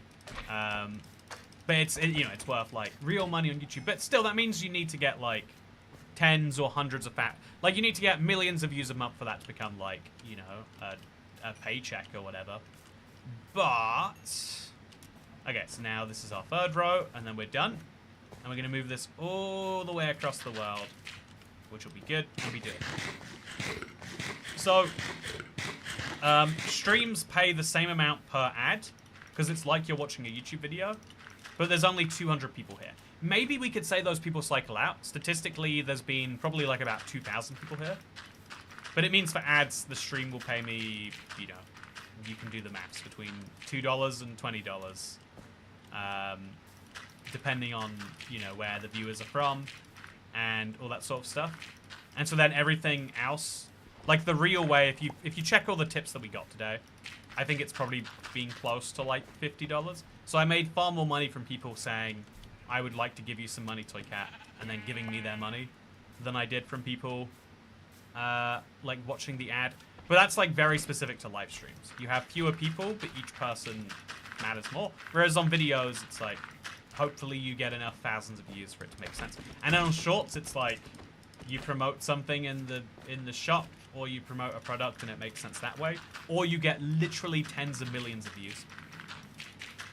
Like yeah, like I think 10 million views on a TikTok is about the same as 100,000 on a YouTube video. So if you are getting that many views on the regular, then great news. You've solved a problem somewhere. Okay, so I need to go back to bed. It sucks to come all this way to almost finish my big emerald shape, but it is important, chat. Something nice about Toy Cat. He might have Schrodinger's spider in his ear. Could you tell me something nice about me, Internet? I think Dasher put that challenge in chat. I would love to read some of these. By the way, the spider is moving around again. It very much does hurt. Yeah, you and Wattle streaming at the same time, but I choose you because Bedrock forever. Thank you. Every time I know Wattles from the PlayStation days. Every time I learn that he makes Java videos, I'm like, is that correct? Are you sure you're not thinking about someone else?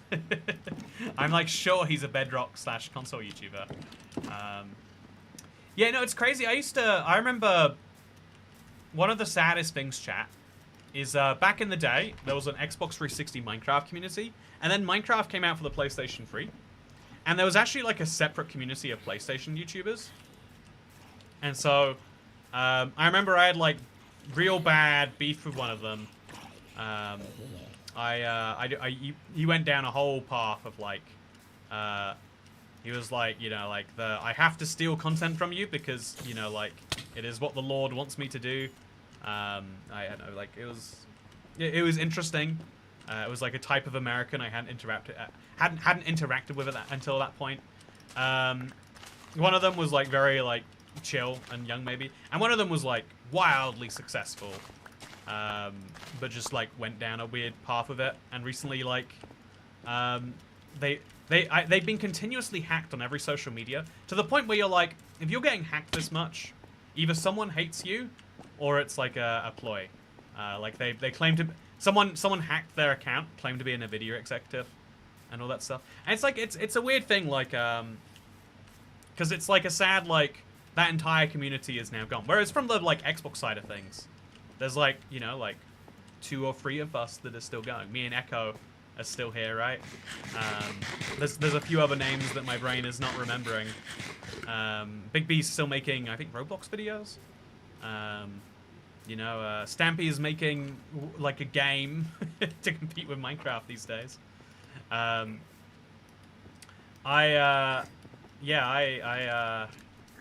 Beyond fascinated. But yeah, I would describe myself as like friendly with all those people still, which is funny. The way communities are just defined and decided. Toy Cat is more valuable to my mental health than watching soap operas, which is why I watch you rather than them when you stream. Would it help you if I had a consistent stream schedule, Polly? I can't promise anything, obviously. It is something I'm trying to like seriously consider though, which is a really silly thing to say. Like, I'm trying to seriously consider being slightly more consistent. But it is something I'm thinking about, like that obviously it would be... I remember back in the day I used to have like Tuesday and Thursday as a stream schedule. But like a lot of things, you know, when a schedule vanishes, it's hard to like put it back in place. It'd be kind of fun to that. Also, Silent Whisperer is the OG Bedrock YouTuber. Yeah, Silent Whisperer has been around for as long as I've known Bedrock. I remember I did a collab with him back when he had like 60,000 subscribers. Oh god, there's a witch down there. Shall I shoot the witch? I think I should leave the witch deliberately. How can I... I don't think I can. It'd be so perfect to keep her there. But I can't, and so I won't. Let's go, let's go, let's go, let's go, let's go. Oh no, don't do it. No, no, no, no, no, no, no, no, no, no, no, no. No! Okay, I've got weakness, and I've got slowness, but I got a stick, and I got some redstone. Totally worth it. I should put some redstone torches up down here, maybe. Yeah, I think I'm just gonna do that. I think I'm just gonna make a few redstone torches. I think this would make my life a little bit better. And so I shall make my life slightly better. Ironically, using the witch to make sure that fewer witches spawn and come and kill me. Very, very fun that way. Okay, now let's get some more wheat because I'm using my entire supply. Weirdly, I can't sprint because of the slowness, or if I am, I'm not noticing it. If I fell down there right now, I would get half of the way to death chat, which is kind of scary to think about. So let's breed some more black sheep. Just one of them for now. Then let's jump out of here, and let's go harvest a bit more wheat. I clearly need it. Milk bucket? Nah. Maybe I should keep a milk bucket in a frame somewhere. I watch 3 people's lives. It's you, Kat, and a guy I met when I was a server at Waffle House who showed me the saxophone YouTube channel and said one day I'm going to be a superstar. You know, that's quite the honor, Adam Sony. How did you ever pick me if you started watching from a bad redstone tutorial? That's what I want to know. That's what I want to know. Dasher, don't leave. You're the only person who can read my name. Yeah, let's read some other things. So Cat's live streams are the best part of my night. Oh, thank you. Check your friends. I also think your Texas accent is hilarious. Yeah, Clary Frey said earlier that's the reason she subscribed.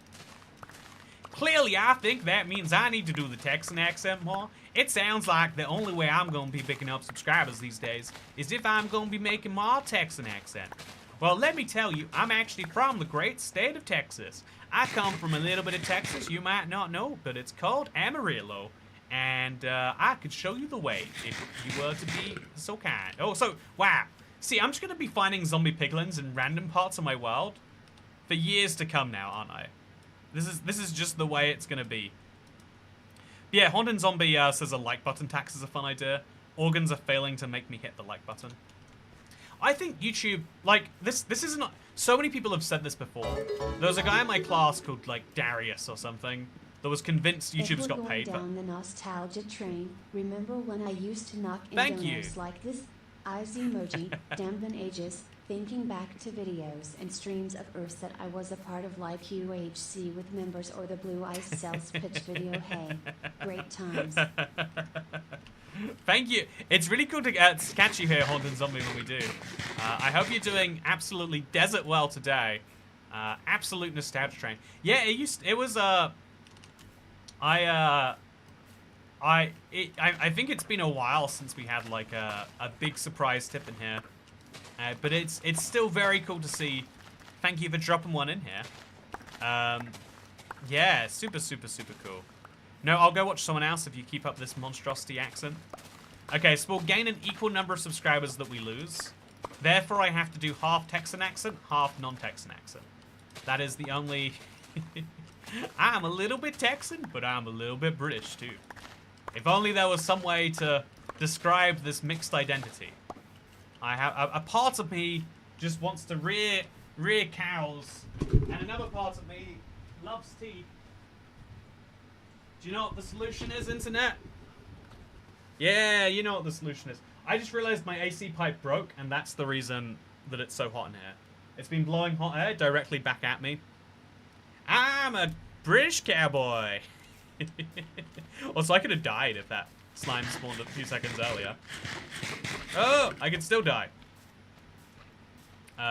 Yeah, absolutely terrifying. So I'm going to put the extra wheat away. I'll put that much in there, and then I'll make the rest into a hay bale. Annoyingly, it uses that rather than this. Okay, I'm going to go turn this off now. It's 29 degrees in here. So it's funny. Okay, just to be clear, having an actual like temperature reading in here makes me feel so much better. It's 29 degrees, chat, but I'm functioning, right? Like I haven't mentioned the heat since we went below 32. It sucks when it's 29 degrees inside, but I care about streaming it. The moment I have to complain about one of my bodily needs when I'm here streaming. Oi!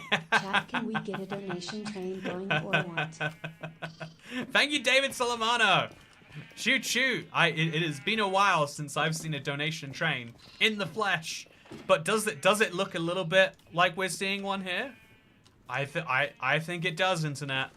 Choo choo. Who wants to jump aboard the third carriage of the tip train, or the third? Maybe it's a locomotive. Do you wanna be another locomotive pulling the train?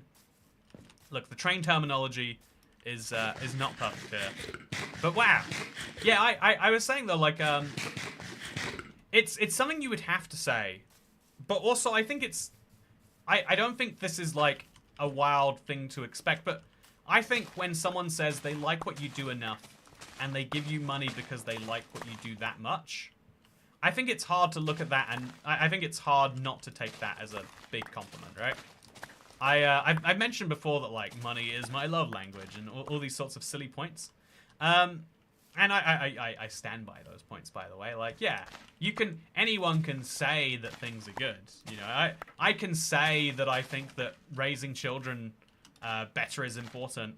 But then if you were to ask me, like, so do you want to pitch in for better schools in your area? I'd be like, no, screw those kids. What have they ever done for me? Are they? I mean, besides, they're presumably going to pay for my. About 98%. They're going to be taxed at 98% so that I can go on cruises when I retire. It's gonna be great. But like, you know, besides what they're going to do for me, screw the kids. But you know, like it's the same thing. You put down like a real physical, tangible, like, here is the proof I like something. It's like, oh, yeah, that's something. When it's already hot inside, so you. And you wash dishes with hot water. You don't need to wash dishes with hot water. That's a myth made up by the electricity company or the heat. That's a myth made up by the energy companies to sell you more energy, and I can't believe you fell for it. Absolutely tragic. That's why we need better schools. Wars are usually something, but gotta be careful. Just because it's payday doesn't mean I go broke within 24 hours, so doubt I'm winning this one, cowboy. Instead of a dono war, why not a dono train? We can all be going in the same direction on a dono train. You know, like towards our destination. By the way, it's now day 98. Just 2 days remain, chat. My odds of getting a fully functioning village are going down, but I know the Wandering Trader will spawn again. It's near unheard of to not have him after this many times. You know, he's gonna be here.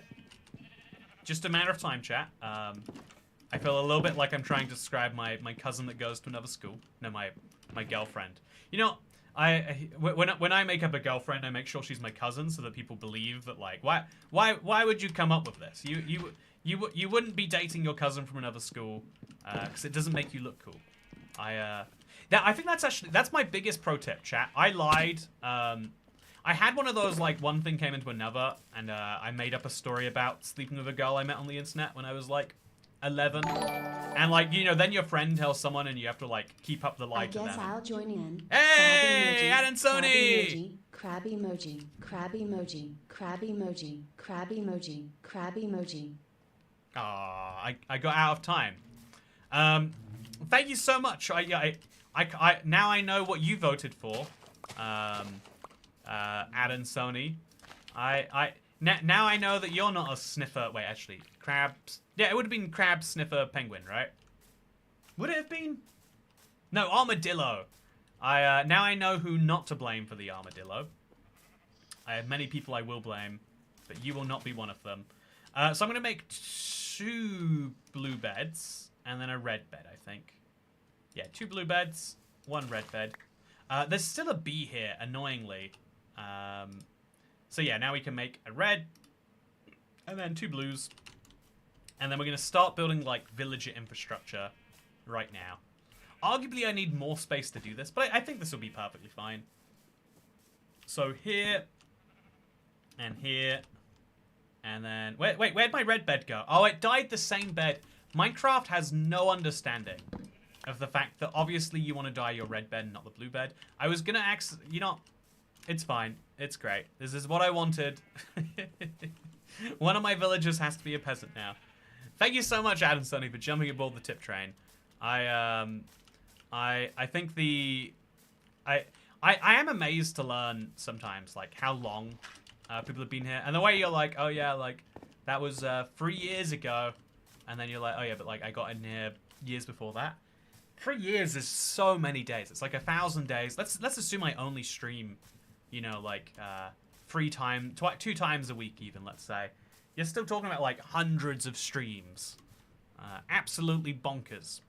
If you put the flour 1 block down, you'd get more of them per bone meal. That is true, actually. It's the weirdest fact to be true, but it is in fact true. Okay, so we'll kill some more sheep today. Get some more raw mutton, but also some more things. I'll have to use the axe. No, I'll just use my fist at this point. But this is now a 3rd bed. I've got everything ready for this eventual Wandering Trader trade chat. The only thing I'm missing is the Wandering Trader, which is quite a big thing to be missing. I will grant you that much. So I think we said this goes out to 128. I hope I don't get that horribly wrong. If I do, we'll see later.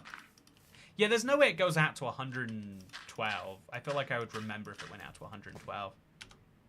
Yeah, over there it looks like it goes out a bit further. So 128 it is. And at the block 128, we come in like this.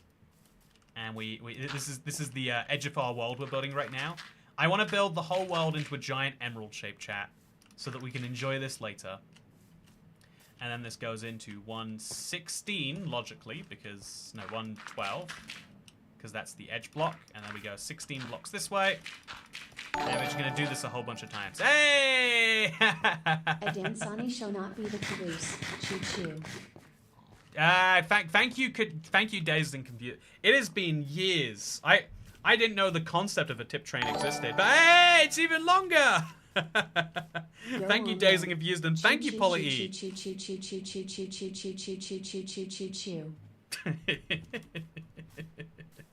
Just remember, the real benefit of tipping. You know, you don't need to make an Instant Man happy. The Instant Man is, you know, like, will be perpetually...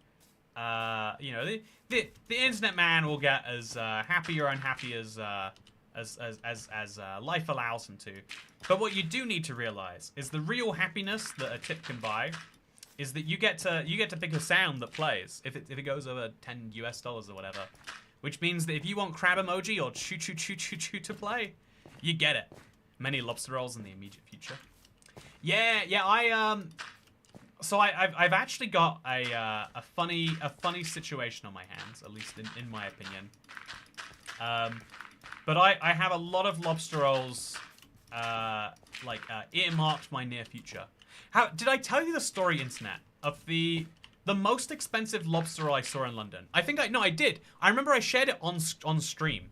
I was like, oh yeah, this is the goofiest.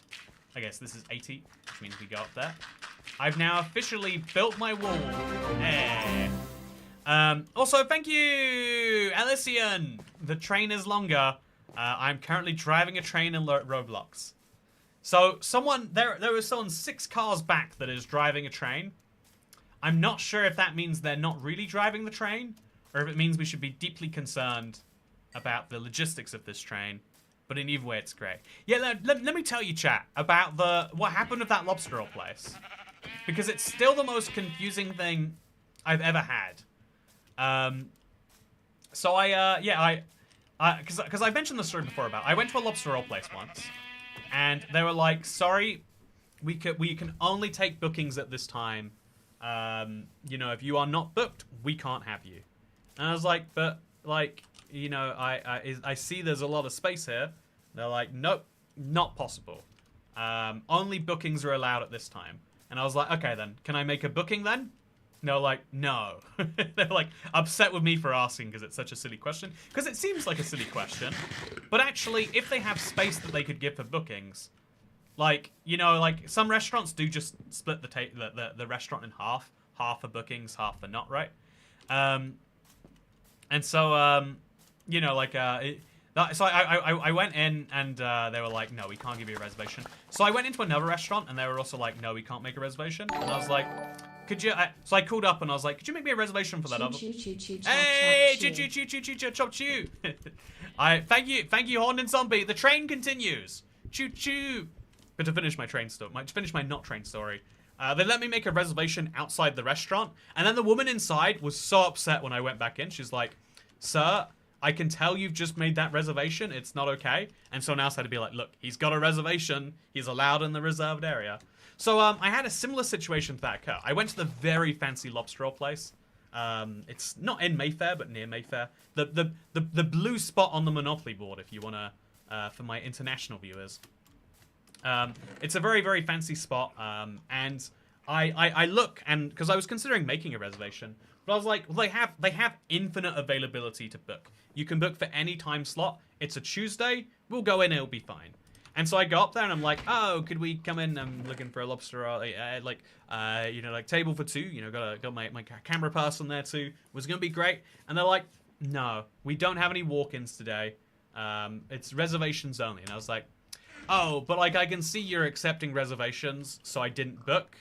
So, could you, you know, like, could you save me the hassle of having to book something and like let me in? They're like, no, we are fully booked, I'm afraid. And I'm like, well, you're not fully booked because you're accepting reservations. They're like, I'm in front of desk. And so I went to go and book, and it like wouldn't let me. And I was like, please, my phone is like, I couldn't get the SMS code I needed to confirm the booking, but it was letting me go to the booking. It was getting all the way through the booking stage. It just, my SMS was failing. And I was like, please, can you just, like, you can see here, I would have made a booking were I not in this like dead internet zone. And then because I guess I had insulted her very job, she was like, no, actually, this is not okay. It's so funny to me, bookings. I went into an empty restaurant once. Literally, they had 100 seats. I went in there 1 minute after opening because I wanted to eat some sushi. And I was like, oh, you know, can we get a table maybe? And they're like, oh, I'm so sorry, but we are fully booked. And I wanted to laugh. It was like, literally, there was no one in this place. I wanted to laugh as a response. I did not. But I was like, oh, yeah, you can see, I took a picture, and she was like, oh, what are you up to? And I was like, oh, it's just like funny, right? And she's like, I don't get it. It's like, well, you can see there's a whole restaurant and a single person here, and you're saying, like, it's fully not available.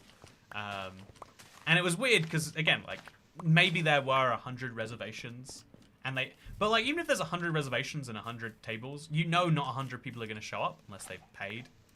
And so there's this funny thing of, like, the booking system forced them to turn away a paying customer on the off chance that a paying customer who had happened to do something on their phone would get it. So Cat's the old man at the woke coffee shop, just trying to get a plain coffee with no crapper. I'm the old man at the coffee shop being like, I don't want a password for the Wi-Fi. I just want to check my emails. That's me. I'm like, I literally like that, and I feel like the problem of bookings is you're a bit of a dick if you make bookings and you're not 100% sure that you're going to go to a restaurant. But when restaurants say, oh yeah, you know, like, especially fancy lobster roll places, say, we will not welcome you without a booking, even though we have space to, because we want to have more space for people to book, even if they're booking for literally 15 minutes from now. You know, they were saying, someone who books right now and comes here in half an hour should have priority over you, who is here right now. Because people who book have a, you know, like, people who want to book things, like, you know, they feel, you know, there's old people at the coffee shop who feel like they should be able to book any restaurant as long as they book it, you know, like, you know, you get me? Like, there should never be a wait, their table should be there waiting for them. Whereas I am the old man at the coffee shop being like, I want a frapper with extra syrup. And they're like, sir, we just do espresso here. And I'm like, okay, well, do you have milk? Do you have syrups? Make me something that doesn't taste like coffee, damn it. That's what I'm saying. I'm too futuristic. I'm ahead of the curve. Eventually we'll say restaurant bookings are a thing exclusively done by... Oh, no, that's going to kill me. Eventually we'll all agree with me. I'm just living in the future. Toycat did not book a power trip. Yeah, it's kind of annoying. I guess that's like... I think bookings are by the time you start booking restaurants, it's a sign you're done with life. If you start booking restaurants, it's a sign that there is no life left in you, because you want your life to be defined for you, days, hours in advance. Whereas, for me, eating is such a pleasure. The reason I'm eating out is because I want to be able to decide on the spot. If I'm deciding what I want to eat tomorrow, I'll go to the store and get the ingredients myself.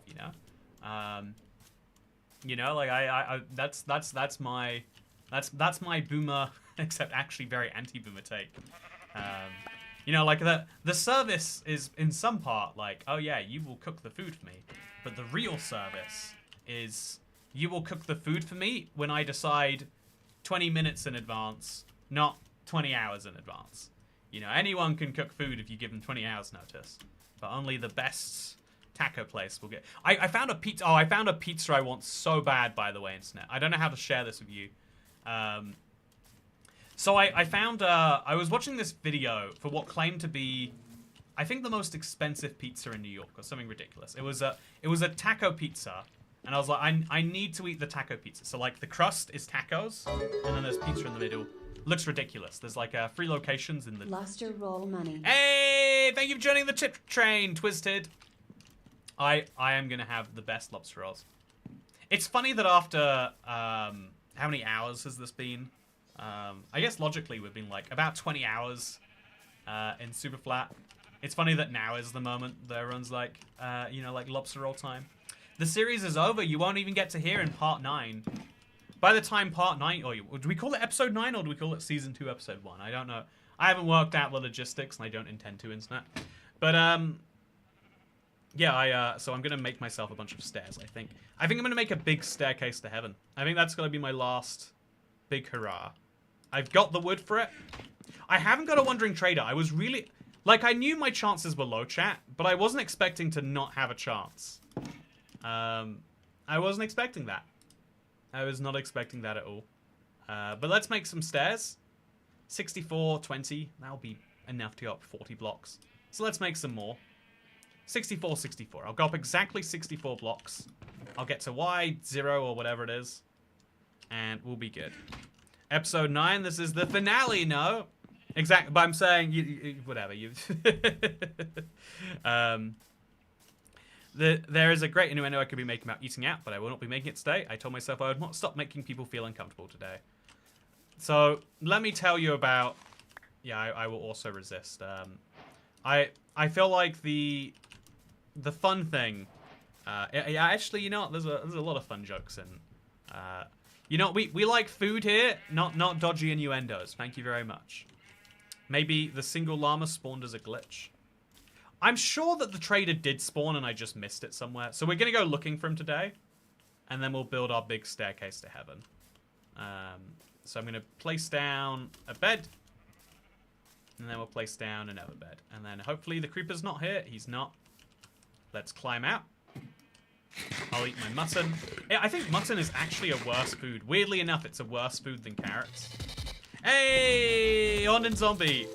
You know what? You just got paid. You don't want to be getting broke too quickly, but thank you for jumping in here. And for giving 5 people new memberships. What a great little end of the stream this has been. 5 new people get access to that members-only content, including, by the way, the long version of Tuesday's video? I think it is. So I'm going to go looking for the Wandering Trader, chat. I have a high belief that he spawned and I just missed him.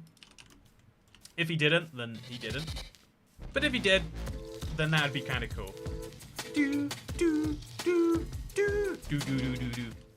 Thank you. What a lovely noise it is, chat.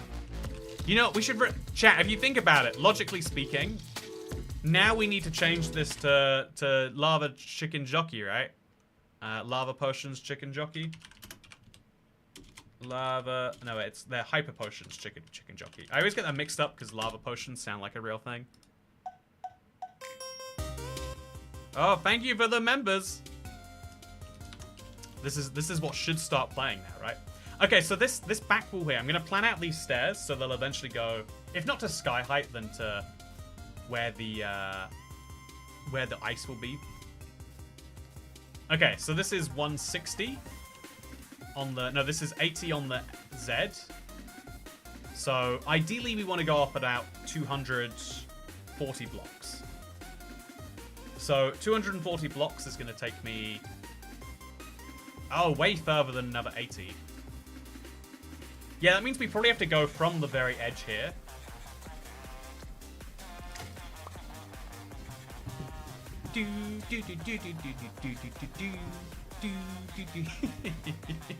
I've had this in my head, chat.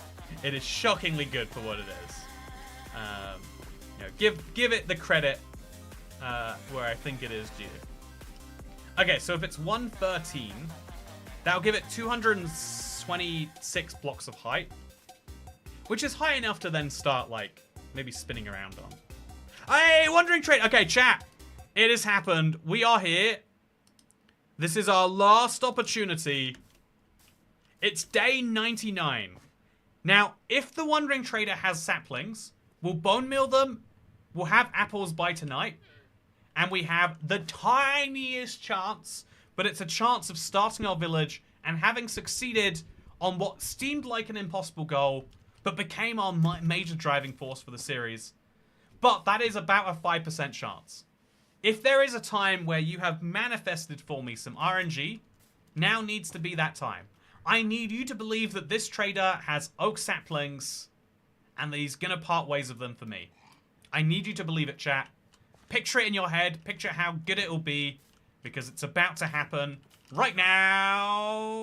Oh, just tall dry grass and dripstone. Oh, what do I do with dripstone? I think I can grow more dripstone, which is actually kind of fun. Yeah, I'm gonna sell both my bundles, to be clear here. That's cool, I guess. I could buy cherry, but that'd be silly. I could buy tall dry grass. That would be silly. I am gonna buy pointed dripstone, as silly as that seems. And I guess that means that at least we can end with some of that, if nothing else. But yeah, I think we're gonna just start our staircase. I think we should just do it along the back wall here and then have it spiral later if it needs to. I think literally along the wall might even make a lot of sense, like 1 block away from it. Right here. And then we just need to have a block of, you know, like, awkward space. I don't even know what that should be, actually. Maybe we should place them on the top of the stairs. Oh, but then the stairs will be a pain to place. Ah. Oh. Should we build the stairs upside down? Should we place them all like this? Would be a very perfect staircase, right? You know, an upside down staircase would be a fitting part of this world, I think. Chat. Good news, bad news. Yeah, I kind of like the idea of the upside down staircase, but also I know it will not work. So we'll have to place the dirt on this side, and then we'll place some more stairs, and then we'll remove the dirt.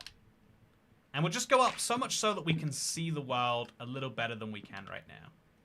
That's kind of my big plan. It's going to be a hard plan. It's, yeah, it's sad. It seems semi-inevitable. But it does mean that all I need to do now, chat, for this series to progress, I need to just have enough Wandering Traders. If my odds are, say, 5.2% per Wandering Trader, I'll look them up, but it's around the 5% mark. If my odds are like 5% per, oh god, if my odds are 5% per Wandering Trader, and a Wandering Trader spawns every, you know, like 4 days, then it just means that I need to wait up to 80 days. It's a big ask, for sure, but it does mean that there is a future to this series, should we want it. To be clear, this is the season finale. But this is a world that I've loved. This is a world that has been crazy to come through with. But also an absolute delight of a time. And I hope that if you've enjoyed your time in this world, then you'll consider joining me in my next silly, challenging survival series. Because I really do enjoy... I've enjoyed Igloo Core. I've enjoyed this. I think there's a lot of fun in it. But yeah, as of right now, this is what the world looks like from up here. We can go even higher, though. We got plenty more stairs. As of right now, this is the first time, but it also represents the last time for a while that we'll be able to see the world in its entirety. After a delightful 99 days. There's not going to be phantoms, right? I'm not going to die from anything I'm not expecting to. But yeah, we can see the world, and you can see we made a really good start here. You can see it is a giant emerald shape, and also because it's so grassy, it's super green on the inside. You can see how much we've clearly got, at least in my opinion, how much is clearly going here, and how great this world can be in the future. But we have a big grind ahead of us, and I think I could even leave the world out. If anyone wants to make that grind for themselves, maybe we could put a world download out there. For channel members, yeah, you could. Also, this guy is gonna die. I'm gonna help him not die, but I have to really watch out for creepers. Those guys are the worst. So yeah, in the morning I could come back and save him, if I want to. But otherwise, this has been 99 days. It's 100 days. So when Minecraft says days played, it starts at 0. So I've played 99 full days up until yesterday morning. But the moment I go to sleep, so this is day 100 right now. It's just I haven't played all of day at 100 right now. You get me? I have played day 99 fully when I woke up this morning. And when I wake up now, I've officially survived, assuming I survived through the night. I have officially survived 100 days in semi-hardcore super flat. Don't ask how many save points we needed to go back to. Don't ask how long the journey took. Just say, isn't this a cool thing we've done here? And yeah, I look forward to thinking about the next challenge. And I'm sure at one point we will end up back here. But for now, this is the season finale of Super Semi-Flat Hard-ish Core. I hope you all enjoyed it. I hope you had a great time. Because I'm going to see you in the next one. Goodbye. Yeah, we really, if you think about it, we survived way over 100 days because we lost a bunch of them during the save point thing from before. You know, wait, this is my opportunity, chat. This is my opportunity. I can breed 2 bees. Okay, so this guy and this guy. Look at that. We finally did it. 100 days in. No, I'm just kidding. Today's been great. I hope you... I really enjoyed today's stream. Thank you to everyone who made it as good as it is. As much as I can say I do what I want and I...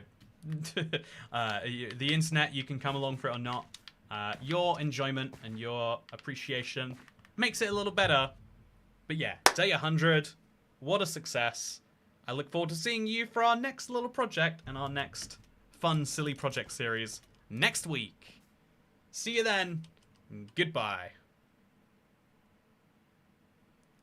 Should we get wet next time? Go a little underwater maybe? Could be fun. Should we do vibrant visuals next time even?